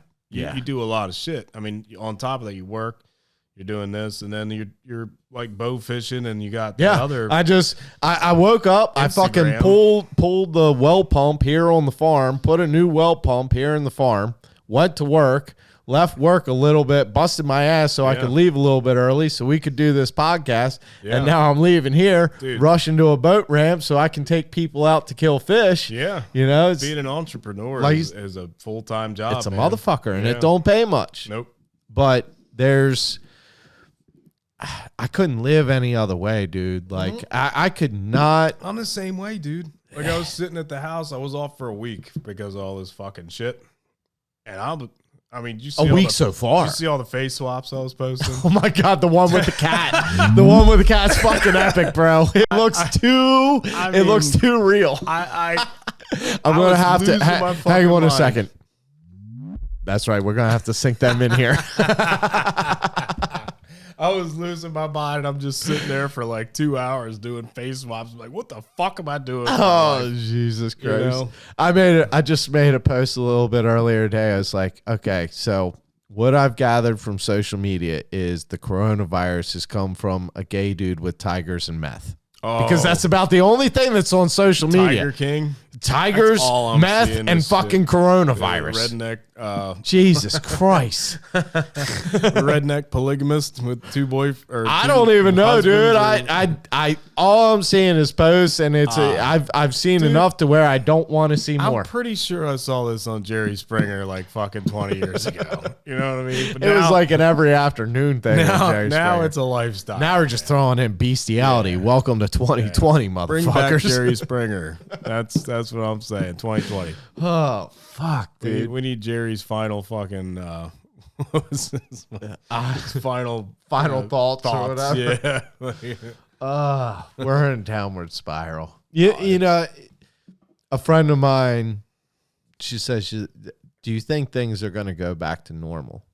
Or go back to the way they were? That's what she said. Do you think things are going to go back to the way they were? And my response was, I sure as fuck hope not. And when I say that, You mean back to the way they were? Yeah, like I think let's not go back. Well, I mean, even before this epidemic, like let's fucking progress. Like what do you mean go back to where we were? This is an opportunity to fucking grow. Perfect example. Awareness. I just went, I'm considered essential employee because I work in the paper industry and boxes and shipping. And I mean, it is important. I'm not going to say it's not. But a machine shop I had to go to pick up parts, pick up custom parts from this machine shop. I'm looking, I'm like, what the fuck? Like they got like 400 what I thought was pistol targets. So I asked him, I was like, what the fuck are these? And he was like, oh, they're sanitation stands. It's just a little like octagon plate that sits on the floor with a pipe that comes up and then maybe like an 8-inch by 10-inch metal rectangle on it. And what they're going to do is they can paint them any color. And then they have different metal things. Like one of them is a metal ring they put on that's big enough for like a Lysol white bottle. Yeah. Another thing is a small oval that's just big enough to hold like one of those hand soap pump sanitizer bottles. So someone has looked at this and said, everyone is going to need to start sanitizing more and looking more at it. So someone took this opportunity to take his money. Exactly. And make something good out of it. Yep. And so now you're going to be seeing these individual businesses right outside of their door with a teeny little stand that has antibacterial that they can pick up and carry inside. And I bet you this motherfucker's going to sell a ton of them. He's going to have his own island sitting on a beach with fucking Corona in his hand. No pun intended. Cheers, motherfucker. Right on with that. But that's the sad state of affairs is we got to reteach everybody to fucking wash their fucking hands and use hand sanitizer.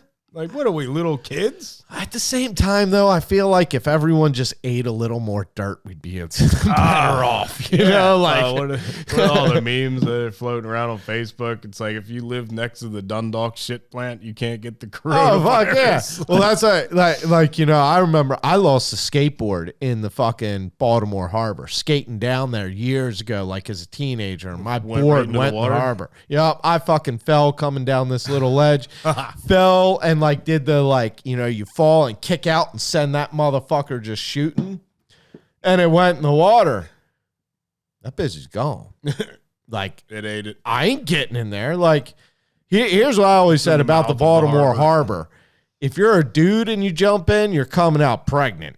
Like if you're a chick and you jump in, you're coming out with like cancer in 4 arms. Like, dude, that ain't shit you want to fuck with for like real. Sloth from the and that's if you don't land on a body. Or a fucking throwaway weapon, like a knife or a gun that's probably been tossed in there. I used to bow fish in some crazy spots in Baltimore, and some of the fucking shit that I've seen, like you accidentally shot a spare tire. I shouldn't even say this on a podcast. I really shouldn't say this, but I'm going to. I think one time we hit a body, and I'm not fucking kidding. And it was a joke. Like Would you just cut the line, let it go. Dude, it was this smell. Oh my God, it was so fucking bad. But like, I'm pretty sure like we've even had. He missed a fish. He shot at a fish and missed. And we used to joke, down. We used to call him Tom. Because it was plastic and it looked like perfect fucking body shape right off the fucking highway in a shallow in the water. And we're like, oh, like we wrapped just. Up? Yeah, like we would just call him Tom. We're like, oh, well, yeah, we'll go by here. We'll go underneath the bridge. We'll check the point and then swing by Tom. You know, it was like a joke. And then the guy missed a fish and hit it and the smell. And we're like, holy fuck, that might really That might really be a body, dude. Like, Wouldn't that be fuck. fucked up? They I took don't the even want body like out, it was enough. and I his did. name was fucking Tom. Or they're like, we're not sure how he died, but we think it was by bow fishing. Yeah, he's got a bow fishing arrow lodged in him. That might have been the cause of death. But like, we've been under some of these overpasses, and all of a sudden you'll just hear, bloop, something just slam in the water. You're like, what if someone was chucking out a Snapple bottle or a murder weapon? Like, you're not fucking sure. You know what I mean? It was Tony Like, Soprano, dude. And tossing a literally, 38. like, I've watched drug deals like openly go down right there at the boat ramp. Yeah. Like, I'm like, how the fuck do we even get into Baltimore? Dude, I and saw fuck that up in shit fucking on there? Aberdeen not that long ago. Right? My daughter saw it too. She looked over. She saw it. She knew I was staring over at something. And she was staring. And I looked back at her and she was like, drug deal? And I was like, how the fuck do you know what that is? But it was pretty fucking obvious, Right. dude. It was not even slick. It was Dude, I was getting my boat ready one evening, and I had like 3 other guys with me. So there's 3 other people that saw this. Where we are at in this spot, it's fucking bad, dude. Like, yeah. it's bad. Like, while I'm getting my boat ready, I'm walking around with a bow just because I'm the only person that's white and I'm glowing like a motherfucker. And I'm letting everyone know that I got weapons. I got a bow in my hand. Like, yeah. I'm like Daryl from no- The Walking Dead. Yeah, but real. Fuck off. Real. No, I can reload quicker than he can. Right? So this dude comes walking down over this hill, like popped out of the fucking bushes on us. We're like, what the fuck? You know, like right there all of a sudden, he just stopped and looked. He was like, what the fuck is that? Like, boat. He's like, yeah, I know, but what's like the lights and shit? Oh, And like, what's with glowing the in the bow? water. Well, we were getting the boat ready, just like on the trailer to go in. Yeah. And we were like, well, we bow fish. We were like, we see the fish and we shoot them. He's like, dude, I've never fucking heard anything like that. That's fucking crazy as shit. Like, so Mine was cool. just blown. Well, he walks over and his car is literally like 30, 40 feet away, if that. And this is daylight still. Like, we're getting the boat ready before dark to launch. This dude gets in his car, starts dialing people on speakerphone. Oh my God! You So got a crowd, he's didn't you? using this on He's on speakerphone, speaking out loud, because he's using both of his hands to count out pills and to break up weed in his lap in the middle of the parking lot. And we listened to him call 15 to 20 separate people. Yeah, man, got the shit. Come on through. I'll see you in a minute. Yeah, hey, what's up? What's up? And it's like you weren't even there. like we weren't even there. Like, it was just like got fucking nothing. And the guy stopped and talked to us. Like, it wasn't like these guys are cool, man. They don't give a shit. it's fucking crazy. Just like, I mean, like it was a normal everyday thing. Like, say, oh, the fish biting today? You know what I mean? Yeah. And he's fucking Catch anything here, yet? Yeah, he's here slinging out fucking pills like it's the same goddamn conversation. Fucking world's getting crazy, dude. You know, I'm gonna get some hate for this, and I don't even fucking care. What happens when there gets to be too many of anything in one area? What's Mama Nature do? Well, Introduces disease. yeah, sure. Think about you get Sure. too many raccoons down in a swamp bomb. What happens? Rabies sweeps through, Yeah, and it kills the old, and it kills the weak, or whichever come in contact with it. Rabies is 100% fatal, so maybe that's not the best example. But either way, every species, everywhere, when there gets to be too many and they start fucking up the environment and they're getting above their carrying capacity of what the environment can support, Mother Nature is almost a fucking organism as its own. Like, I don't care if you don't believe in God or if you do or whatever else. Like, I believe that there's a connection through everything, and But Mama Nature is a connection of everything. Nature is tangible in measurement and unpredictable at the same time. You know what I mean? Like, It's a We know chaos what you it's can capable. evaluate. It's we a know chaos. what it's capable of, but we never know when it's going to happen. Once the chaos happens, you can then evaluate and you equate can't it. control it. Look at Yeah. the tsunamis in like Yep. fucking Japan. Yep. Look at that. That kind of shit. And there's conspiracy theories. You go down rabbit holes, and there's side. I mean, the Earth is flat, bro. Oh, you might fall off the edge if you go too far. But I mean, what's Mama Nature when shit gets fucked up that's and there's guaranteed too many fucking of thing. something? And it's been proven. That's Yeah. why I believe in nature. Yeah. Like George Carlin, bless his heart.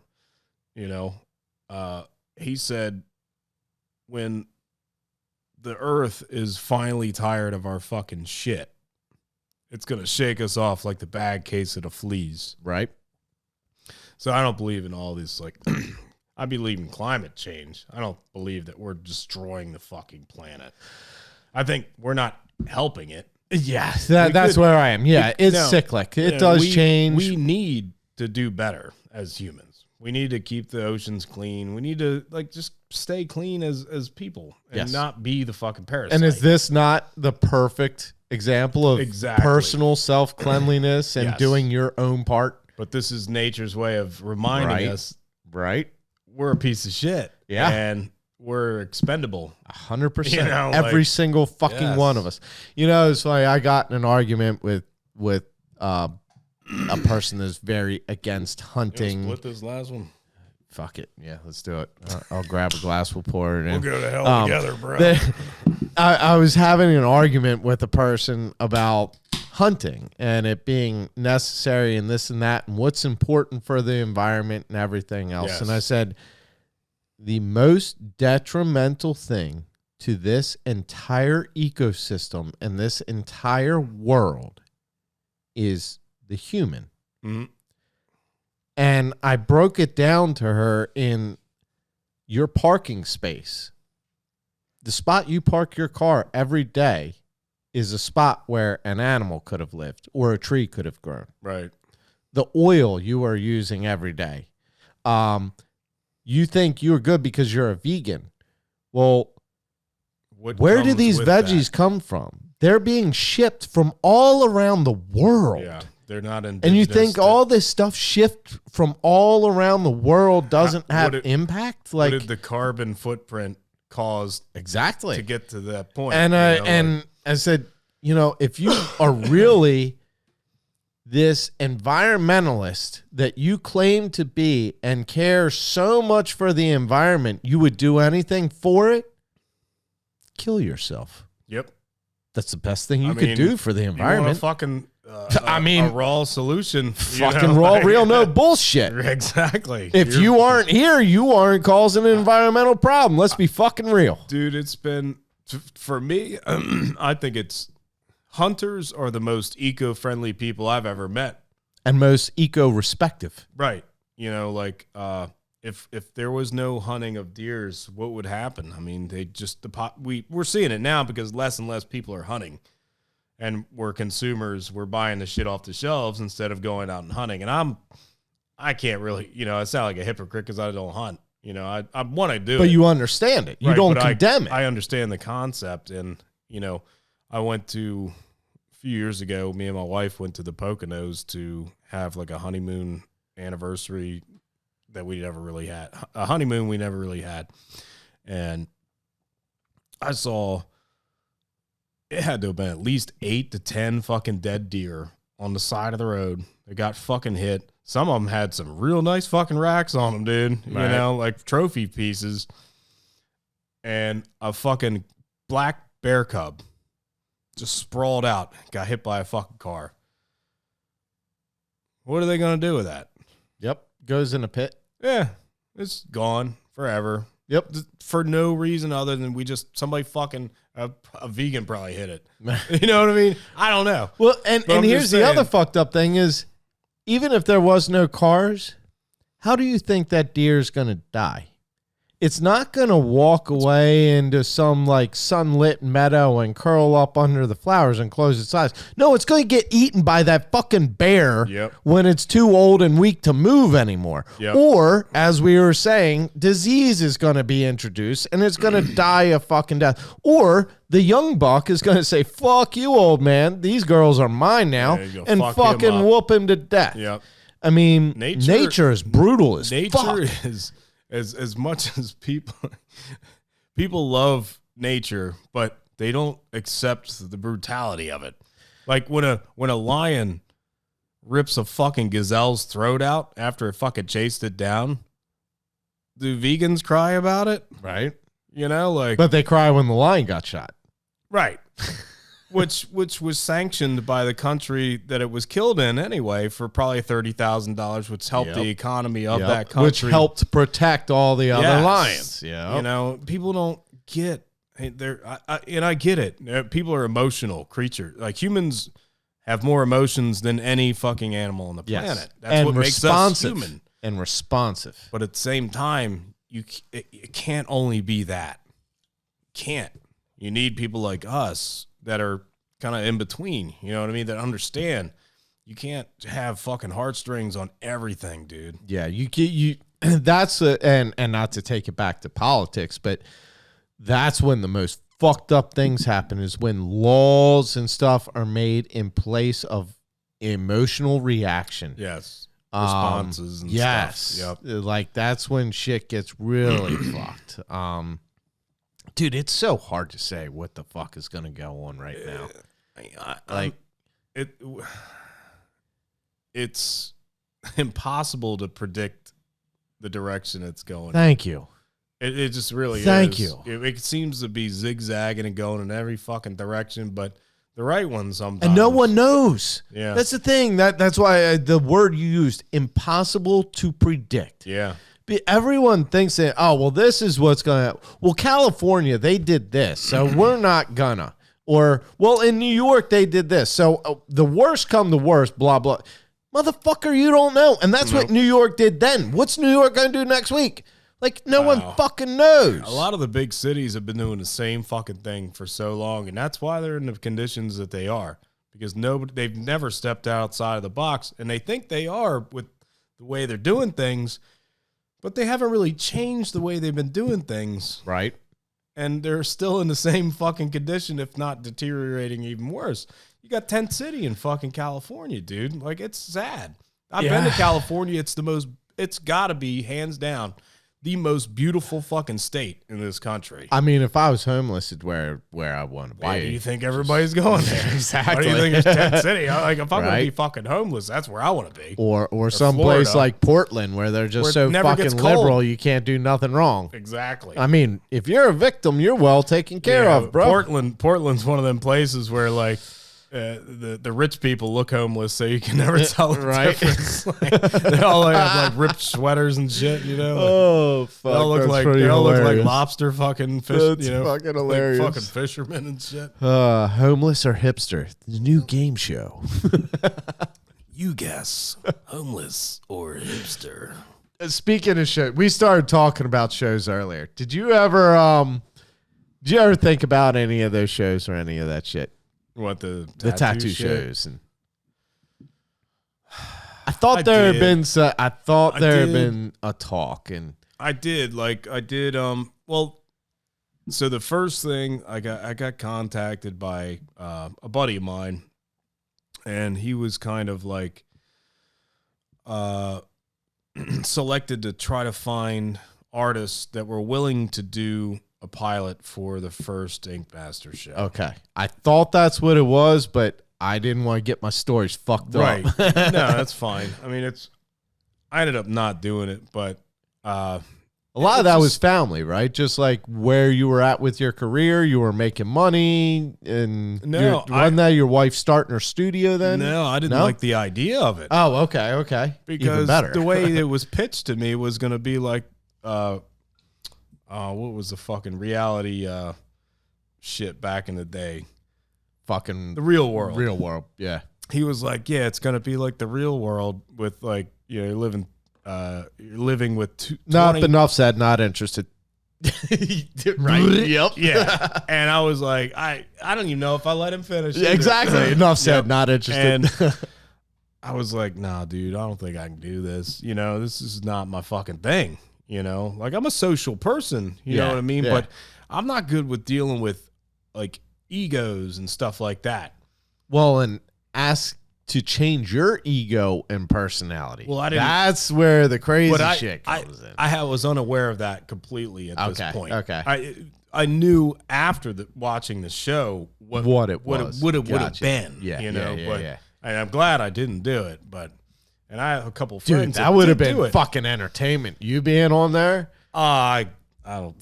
They wouldn't have aired it, but No, the lost no. tapes would have been entertaining. It would have been. It would have been something else, man. But after it aired, and you know, like I said, I didn't see like exactly how everything played out, or all the hidden production stuff. Yeah. I still was unaware of that until I talked to a couple buddies that I Didn't was realize friends it was with. just fully scripted. A lot of it was. It wasn't fully scripted, but you know, they let you run. They let you fucking run your mouth. And sometimes they'd be like, I don't think you said that the way you should have. Can you say it again? But use this tone or something. You know, like that's the production part of it. Right. And to come to find out, my buddy Billy, that was on there with Al Fliction in the first season, there was a fucking argument they had. Okay? Never fucking happened. Never fucking happened, dude. So it's just TV drama. They needed to add some drama. It was edited. They were coaxing him to like talk shit about each other in their own separate rooms, like little cliques or whoever they were staying with. And then they fucking edit it to make it look like they were literally having a fucking argument that never happened, dude. It was Hollywood. Dude, the fucked up problem is that's our news now. That's it. Like I said, It's that's so sensational. edited. That is not only our Sensationalism, yep. entertainment, that's our fucking news program. Yep. Using that word again. Your News program. programming. There's a guy that was came on to Jesse Lee Peterson. You ever heard of that guy? I can't say I have. He's a little, he's Christian. He's a little more religious than I'm into. I'm not into religion at all, but he's cool. He's like an older black dude, and he's conservative, and he's like 70. He's a fucking trip, dude. He has this hypnotist on his show. You know, this guy comes on. He's wearing fucking skinny jeans and these like undyed leather shoes, and God, you know, it's like I'm thinking the worst fucking thing. You know, like this guy's gonna, but all he did was spit truth the whole time. And he was like, so, and Jesse was probably assuming the same way I was. I was like, this guy's gonna be such a whatever, A fucking tool. fucking bitch. Yeah. He was like, yeah, you know, the problem is being a hypnotist, I see what the news does to people on a daily basis. He said, America's completely fucking hypnotized and they don't even know it. And the hardest part is become unhypnotized from that. And then when you become unhypnotized, you get like fucking depressed. You get anxiety because you're not getting that high off of the fight. You know, when you realize that you've been bamboozled and lied to.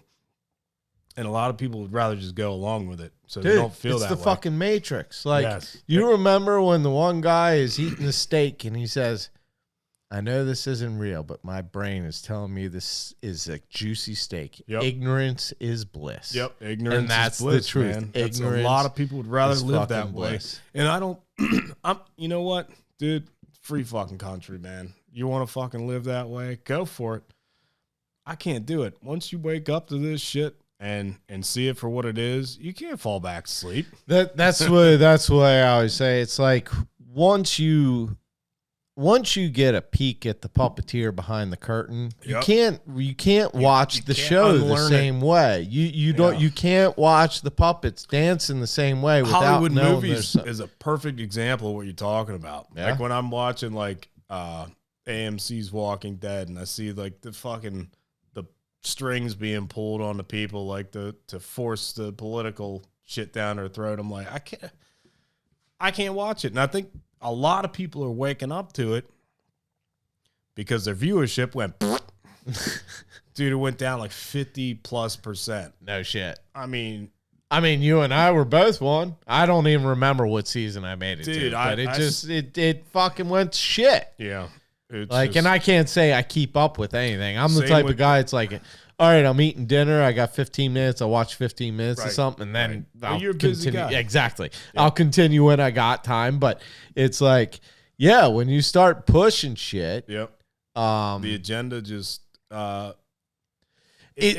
we're in such a fucking weird place right now. Like, we are in that fucking weird place where information is so free and available, and people are waking up to realize Yeah. that they are being, like you said, brainwashed and Yeah. hypnotized. Yeah. But at the same time, because of this technology and freedom of information, I'm looking at this information of how I'm being brainwashed and hypnotized and educating myself. And then next thing I know, I'm fucking eight videos down a rabbit hole of fucking kittens and feel good shit and forgot what the fuck I was doing in the first place. There's a lot of videos to take you off the path in the Exactly. wrong direction. And it's done on purpose. And too. it's just so, just the human psyche and the brain works. Yep. They're just the way the brain works. Why do you think they develop these things? It's called cognitive dissonance. It's you have to work through the fog, you know. I have literally on my phone, I have removed the app icon of Facebook and Instagram Yeah. because I realized what That's your fucking time go-to. is it? I would turn on my phone to see Facebook what time time. it is, and I'd see, Instagram message. And I'd tap the button, Uh-huh. and I'd fucking look at Instagram message, and I'd see 4 Instagram posts, and then I'd put my phone, went, fuck, I didn't even look what time it was. It's habitual. Yeah. Dude, it is. It's Yeah. fucking bad. And Yep. it's like, we're, like I said, we're in this crazy fucking place of the share of information, but at the same time, it's so distracting and distancing. Like, there is no bigger time to, I guess, realize, practice, and conceptualize self-awareness. Oh, 100%. I mean, that's all you should be focused on anyway, you know. All these it's lost distractions. though, dude. I think for me, like you say it, the way you said that is so matter of fact and cut and dry and simple. Yeah. And that's exactly the way I see it. And the way that's it should exactly be. the way I feel about it. But Yeah. it's not anymore, No. dude. And People like I said, overcomplicate things. I think it's us. Like, It is. Well, we're the I feel like we're the best and worst creatures on this Yes. planet. I mean, Yeah. I mean, we could either make it the best fucking situation or the worst fucking situation. We don't like to seem to take the middle ground ever. No. You know, we're either conquering or being pussies. It's like, why can't we do both, man? Right. You know what I mean? Like we can fucking do both at some point. Exactly. I'm hoping, you know. Like, I ain't got to be a vegan or eat just Why don't meat. you be a Like, fucking just- omnivore, bro? Yeah. You know, like, that's what I am. Right. I like both, you know. Guess what? Too much of anything is not good for you. Nope. I mean, you want to be a carnivore, you're probably going to die of something. Except Heart freedom, disease. motherfuckers. Freedom. You can't have too much of that. Well, depending on who you ask, maybe. Oh, fucking crazy, dude. This whole thing's fucking crazy. Yeah. Like, it's It's a wild time to be alive. That's yeah. for sure. And like I said, I can really only hope that we progress. I Yeah. mean, you know what? I think one of the biggest progression, like the things we're talking about, is the falsifying in the news and all. I Yeah. think that this, like, people didn't take this seriously. well, And there's so many people that still aren't. it almost sounds like falsifying is like it was at some point it was true. I think news has always been there to misdirect people. It's always been bias. I think in a It's way, always been like you paid. said, nightly Somebody- program. somebody Your news has program. Told somebody to do it. Yes. So, you know, I doubt a journalist has been, everybody gets stuck on Hollywood movies, and they're like, "Oh, that journalist that will die to get that story." They're like, "No, they're getting a paycheck." No, I think there used to be, though. And I think there used to be an accountability in journalism. Like, I think if you reported a story and it was found to be false, no one believes your shit anymore. You're almost like blackballed because there was an accountability before. Yeah. Journalism is really no longer a thing. Like, maybe there was like a guild, but I don't know. I don't know. Does it fuck? Oh shit. Shit. I don't even know. You know, that's another fucking route in the rabbit hole to go down. Right? You know, like them and the flat earthers. Yeah. Well. I don't, you know, I don't know everything, man. You know what I mean? I don't pretend to know everything. Everything's my perspective. You know, I make deductions based off of what I know and what I think I know, and experience being on this planet, you know, wisdom. You know? Well, that's like, you know, people say when you're truly evaluating something, there's the factors you got to include are the things you know, the things you know you don't know, and then, of course, there's the things you don't know. The doubt. There's always the doubt, too. There's just, and like when you start, okay, like I'm going to use tattooing as an example. Mm-hmm. I mean, what's tattooing? You take this machine with a fast needle and you dip it in ink and you punch it in the skin. I mean, that's all there is to it, right? That's the physical. Well, then once you start learning more, yeah. Oh, well, I have to go at a certain. Oh, wait, certain angles do differently. Oh, wait, certain. Yeah. So you've now inside of it. The variables are expensive. Yeah. Oh, basically, the more you know about something, the more you realize you don't know. Yeah. You could put that towards, you know, us trying to go into outer space. Why do we keep trying to do that when we haven't even discovered what's at the depth of our own ocean? Of our oceans, yeah. You know, like, I mean, why dump all that money into NASA when it's right underneath of it? Like, it's right there, dude. We don't even have to worry about crossing the Van Allen belt, you know, and risking people's lives in that way when it's right there. And yeah, but I guess we need crazy fucks that want to go every direction. That's what makes us, right? Yeah, I guess. I mean, that's what makes some guys want to get tattooed and others not. Like that would, you know. You can't have, you know, fear is a driver, you know. Fear of the unknown, you know, is kind of like the human shtick.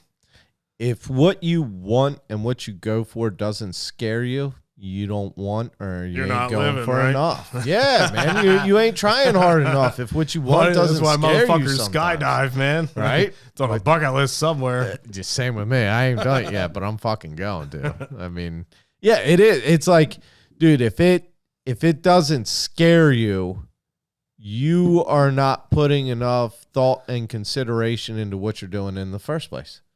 It's not consuming you enough if it doesn't provoke the thought of the unknown and the fear and the maybe negative, or like you're just not into it enough if those thoughts don't come across your mind. If your adrenaline ain't pumping, I don't want to fucking do it. Right. You know what I mean? Like, well, that's what, you know, I mean, if you think about it, it's like we're compared to other animals on the planet, we're so sedentary. You know what I mean?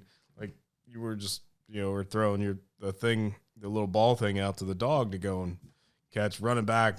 His adrenaline's fucking pumping. Oh, yeah. Don't stop. He's just, he's getting it the whole fucking time. You were born primal. Yep. Exactly, got dude. the drive, dude. Exactly. Yep. And I respect animals in that way, you know, like, you know, we treat them a different way because we just think they're stupid. I think most people do. I really do. I agree with you. I know what you're saying. You know, like they're just, I think so many people are animal people because they're below us. Well, I was just talking to someone, they said they were watching someone's dog. They were dog sitting. and they took it out back and they threw a stick, and they have a fenced-in yard, and the dog ran and got the stick and went completely fucking ballistic, running circles around the house, going insane, having fun. Well, a few days later, when she came to pick up her dog, she was like, watch this. She's like, oh my God, I never knew she did. Well, the dog had never been off a leash. The dog had never got to play and be a dog to know it had that freedom. Yes, exactly. Yeah. So I have a really obscure view sometimes, like, which is why I wanted you on here, yeah, motherfucker. yeah. So I made a comparison not that long ago to somebody, and I was like, how would you feel if I told you we've enslaved animals? Like, our dogs are basically slaves. They rely on us because we have to feed them so they don't die, and they keep coming back so they don't die. Dependents. They're basically, they're our slaves. Oh, I thought you were going to say Democrats, but go ahead. No, the Democrats. Well, they're the ones that started slavery, so they don't want to admit it, but, you know. But, I mean, if I look at it that way, like, if you were to let a dog run wild, I mean, they're bred from wolves, right? Right. So we've taken a wolf out of its own element and made it do what we want it to do. I agree with you. It's a slave. Yeah, I agree with you. Isn't that a fucked up way to think about it? But that's a base way of thinking. Like, and here's how much I agree with you on that. Just to put it in perspective, I often refer to Brick as a wild animal because he likes to party naked. He doesn't wear a collar ever. The dog never wears a collar. Where was he at when you got here? Laying out in the fucking yard, hanging out on the naked farm. as fuck. He's just hanging out out there. Really hanging, dude. dangling. I mean, I feed him whatever, but he's part wild animal. Like, I let him be as free as that fucker wants to be, man. If he wants to go run around the farm and let that wolf out and fucking kill some groundhogs, fucking right, bro, do it. Like, I love it. And I agree with you. Like, but that's where they've come to now. But at some point we've taken them away from their natural element. The worst of it, them, and the worst of it, vegan cat food. Do you know there's such a thing as vegan cat food? But cats are carnivores. 100%. Dogs can at least, they're mostly meat, but mostly, but they can and will eat plants. Cats. They can scavenge, yeah. Cats, on the other hand, are 100% carnivores, yeah. and they now have vegan cat food because it makes the pet owner feel better, not the fucking cat. Yeah. Like, Yep. And that's pathetic. It's whatever, man. You care so much about your cat. I'm going to do what makes me feel good versus what's is. better for my cat. It's a lot of them are narcissistic and self-centered, and they don't want to admit it. And that's an ego problem. Yes. Which is the hardest problem to fix. Yeah. An ego problem or a basically like anytime someone just isn't confident. Yeah. Like, Well, confidence and ego are two separate things. I think they are. Like, I have a lot of confidence, but I can admit when I'm wrong. Very fair point. You know, because I was going to say I think they're the same thing, but I see exactly what you were saying because I am very confident too. You could be overconfident. I'm very confident in what I do, but I also know I don't know everything. I'm not the best at everything. That's why you don't have an ego there. Exactly. So very good distinction. I think confidence. I mean, maybe I'm wrong. I'm not a psychologist or a psychiatrist or whatever, or a fucking scientist. Well, this is going on the internet, so whatever you say here is truth in scripture. I know everything. No. There's a lot of people who think they fucking know everything. No, nobody knows everything. But to me personally, I've always held confidence and an ego in separate hands. I like that. Because as a tattoo artist, the last fucking thing you want to run into is an egotistical artist.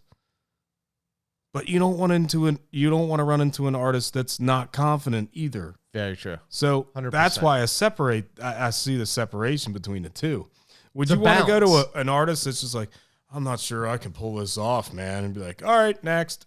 Right? You know? Yeah. Or you don't want to see like, Yeah, dude, I could totally fucking I smash could do that in my bro. sleep, man. and you're looking, yeah, I could jerk off in one hand and fucking smash that shit with the other hand. Taddy zap. And then switch hands and do the same thing. you know. Now, Nope.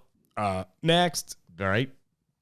So it's a spectrum, dude. And it's a balance. You It know? is. I- Everything is, dude. Yeah. I mean, You have to have a certain amount of light and dark, dude. fucking That's right. why I like the yin yang. Yep. You know, like the Japanese way of life, dude. It's as pretty- basic as it gets, and that's when you boil everything down. It comes back to the basics. Even like you Yep. said, I All the mean, shit'll looking at the float to the top. tattoo, it becoming a better tattoo artist. Got to take it back to Yeah. the basics. and Back to the shit. basics. Yep. It's all about the fundamentals and the foundations. And I probably had an ego up until that point, until I realized I had to go back and basically check out the book that I checked out in high school to learn how to draw, dude. Like that, if that is not an ego killer, I think every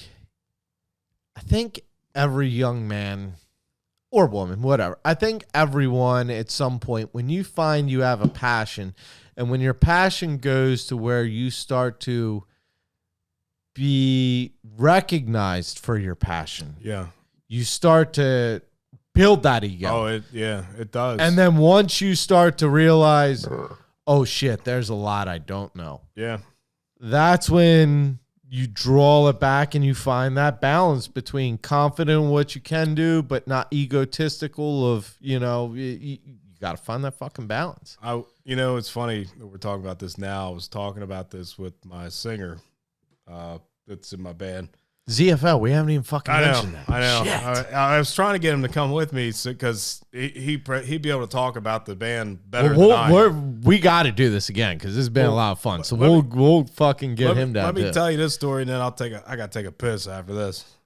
But so last night we were having a bonfire or whatever. Bass players hanging out. Lead singer Kevin, my best friend, and he, we're Zinc just kind of Brothers. the Zinc Brothers. Yeah, right? yeah.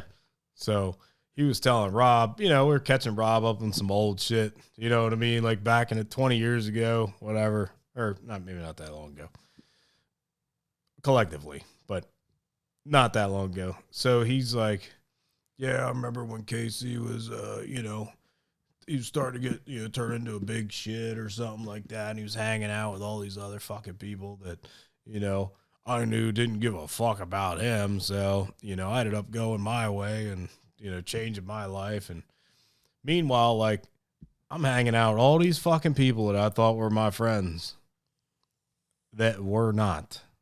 They just wanted to hang out with the tattoo guy, Right. So, a few years down the road, man, I finally realized that these weren't real fucking people. You know what I mean? And that was just my ego thinking that it was. Right. You know what I mean? Right. Like, oh, I'm fucking popular, Mr. Popular. Because, in school you weren't. I wasn't, And then Yeah, you start getting recognized for your talent and passion, and you build that ego. And it does, Yeah. it does, and it fucking infects I went through you. the same thing. I'm not straight up. It Yeah, infects you, and then you realize you only have like 4 fucking friends, right. You know what I mean? I always said, like, in all this, my circle of acquaintances has grown exponentially, and my circle of friends has shrunk drastically. Yeah. You know what I mean? Yeah. Like, it's just the fucking nature of the beast, It is, dude. it is, and it's something that's kind of out of your control, 100%. until you do come in control of it too. I think it's when we're old and we stop giving a fuck about anything. Well, I mean, I guess it's acceptance. There are certain things you control, and there's certain things you can't. And, well, shit, you know what? We're getting in this pretty deep, and I think that's probably a good way to wrap this up. Yeah. I mean, there's shit you can control. There's shit you can't. You don't know what's going to happen. And, just fucking enjoy your life, play along, follow your passions. You know what I'm saying? Live, laugh, love. Yeah. So Casey Anderson, Guardian Art Tattoos on Instagram, Facebook, all that good shit. Yep. ZFL, what's their tag for everything? ZFL MarylandMetal.net is our ZFL website. Maryland Metal. Check Same them with, out. Instagram and all that. Hell yeah, we're gonna have to get you on. The boys on Get more. the band together. Yeah. Yeah, we'll have to do that. We'll have some fun Get you in some more studio microphones. for sure. And with that, this comes to a wrap up of the next episode of the Kills It podcast. This one in studio. It's been a lot of fun. You know, we're supposed to practice social distancing here, but being a tattoo artist, I know this guy is about as sanitary as a fucking surgeon, so I ain't too worried about it. Yeah, it's been a lot of fun. We got into some deep shit. Dude, I'm really glad you came down. Oh, yeah. We're going to have to do this again. There's so much shit I wanted to talk about we didn't even get to, so it's fucking Next time. perfect. Hell yeah. Modern Assassins, Casey Anderson, Guardian Art Tattoos. Skull. Stay COVID free, fuckers. Kills. Best and worst creatures on this Yes. planet. I mean, Yeah. I mean, we could either make it the best fucking situation or the worst fucking situation. We don't like to seem to take the middle ground ever. You know, we're either conquering or being pussies.